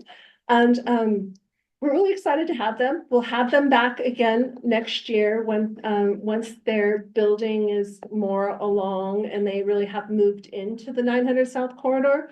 But for now, our 9 lineup event, which is happening the 16th and 17th of May, which again highlights all the small businesses along 900 South, is really excited to be starting the work with Wasatch. So go ahead and Okay, introduce yourself. I'm on a board. I understand your time crunch. No, it's okay. So I'll make this real short. No. This is just kind of a teaser, Uh-huh. kind of a visionette, but so I'm on the board of Wasatch Food Co-op. We are moving very quickly towards a real brick and mortar store. Doors to open next year, probably summer, fall. It's still a little bit loosey-goosey because we're chasing money now, which will influence that. But this is artist rendition of what we're going to look like. We're getting very close to that already. Check it out on Harvey Milk. We're only a couple blocks over here. Probably most of you know. I don't know if we have time for many questions, but I'm going to start with a couple of questions from this group. Who in the room is already a member of the co-op? All right. 1, 2, 3. 3 people at least. That's great. And another question is, how many people are from elsewhere and are familiar with co-ops, with food co-ops? Good, good. Correspondence. This kind of fits our member owner profile at the moment. We're mostly people who know about what co-ops are, because co-ops are complex, difficult to explain, but wonderful additions to the community. So I'm here just to announce the co-op, give you a brief update on where we are, and to invite you to consider joining if you aren't already, and to might thank talk you for being a about member. The email that just came today or yesterday or recently about your partner. Yes. I can't think of the name of it, but We're partnering with Hello Bulk, our fantastic bulk business in town. So the owner of Hello Bulk is going to be managing our bulk department. So it's Wasatch Food plus Hello Bulk, which we think is going to be a huge addition to the quality of the whole operation. We're going to be having an annual member meeting on November 2nd, and there'll be a formal announcement of this, but it's already pretty well known. I think that's what you're referring to, right? I don't even remember. I I've been think catching it up was. on In any case, email. we're getting very close to being real. Could you advance the slides for me? Our interior is taking shape very rapidly. This actually is a couple of months old. We already have walls up, and we're giving tours presently to substantial donors to have a look at what the actual inside of the building is going to be like. Site of the old Asian, the Asian market on 900 Oh, South. okay. So just so you know, this is And that, that neat- the milk block. Yeah, and thanks these for that. Mexican Yeah, restaurant we're kind of there is repurposing terrible. that store. The owner is, and we are the new Asian food market, but as a food co-op. We are in the middle of our capital campaign. It's going to be crucial that we raise a certain amount of money in order to move forward. So these are just some deets on that. If you're interested in helping us out, please consider joining. If you're already a member or after you join, please consider investing. We have a pretty attractive investment package now where you can park some money in the co-op, earn dividends, and help us get over our deadline. We also have many ways to volunteer. Explain what your co-op is as opposed to a CSA or. A co-op is a member-owned, member-run grocery store that keeps money in the community, presents opportunities for serving the community directly with our profits, and many, many other things. Co-ops are a fantastic alternative to the usual commercial big food outlet we're all used to shopping at, and will make a huge difference once we're up and running. Much more could be said, but it's difficult to explain co-ops beyond that. Those are the main points. I've left some brochures. You have mostly local businesses that are producing the food and We will things you're be selling. heavily local, but we will be honestly local, which isn't always true at big food stores. So we have been talking to local producers and suppliers for several years actually already, and we have quite a few of them lined up. So our store is going to look, in terms of produce, a lot like farmers market, the downtown farmers market, because a lot of those vendors will be our vendors as well, the other 6 days of the week and 6 months of the year. So that's who we are. Our contacts are on this slide. It's easy to remember. Our webpage is wasatch.coop without a dash. And so if you're interested, go there. And thank you for your attention. We'll be back in January with more information and chance to ask more questions. That was excellent, right? That was so great, quick and wonderful. So that's exactly what we were looking at. And yeah, we'll have you back in January as we get closer. And we will also be having a couple other businesses, both from our area, but down, closer to Liberty Wells as well. So Okay, well, thanks again. yeah, so the next thing on the agenda is new business, but also Grant has been here so patiently waiting to just kind of touch base with us.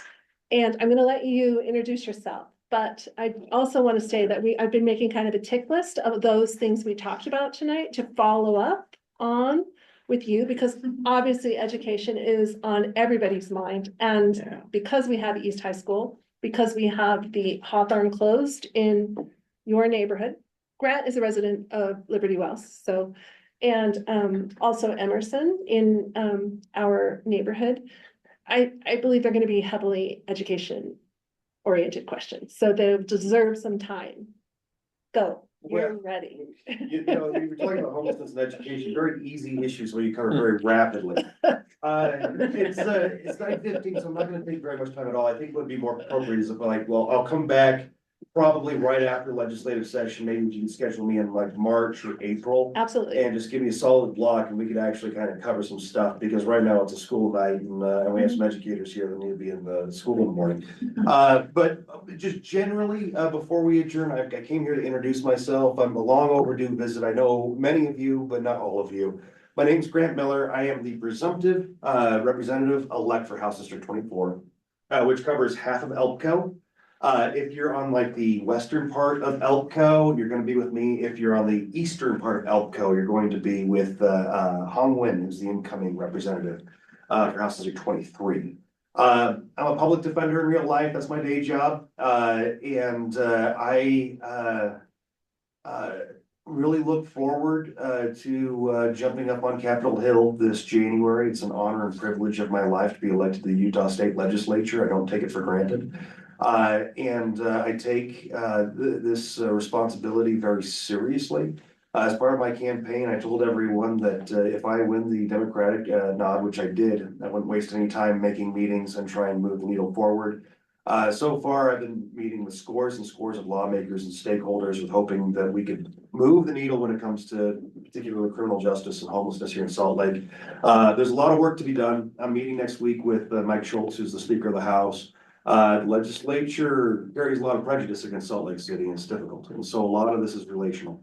So a lot of this is bridge building, and I'm wasting no time doing that, but I don't take for granted that I'm a freshman Democrat going into a supermajority Republican legislature. That said, things can be done. There's a lot of members of my caucus that are really effective. And I have some bill files open right now that I've got some Republican support for that are in the margins of homelessness and criminal justice and getting restitution for victims of property crime. So I'm hoping we're gonna get some traction. I'm hoping. Put on wood here, they'll have some positive things to report next time I come here. Great, Grant, thank you so much for coming and being patient. And Ashley, if you're still in line, you had some great questions about homelessness and how we can work together as a community towards solutions. It is again something that ELPCO is always cognizant of, because we do have some, we're pretty safe up here. Crime is pretty low, and we have the ability to work and help our other community members and other community councils who do house more of the problem than we do up here. So we would love to have you. And another answer to your question is that we get to work really closely with Grant moving forward. So I'm writing my number on the board real quick, so this goes straight to my cell phone. This is my campaign number, but it goes to me all the same. Give me a call if you have any questions about anything, or if you just want to complain about how difficult the state legislature is. I am all ears. That number is going to be put up into the chat. I'm working on it. I can't see it backwards in my computer screen, so. Say it out loud, Grant. 385-355-4588. The number again is 385-355-4588. All right, well, if nobody here has any further questions? Anyone online? We are adjourning the ELPCO Community Council Community Meeting for October 2024. Thank you so much for sticking with us and all the great questions. See ya in January. Good night. Thank you. It's gonna be different. So thank you so much. I'm really impressed. I learned a lot tonight. So good. I I'm so believe glad you we have a great deep dive group where it's just so nice. It is really Full of lovely. information. We like to talk sometimes for extended time.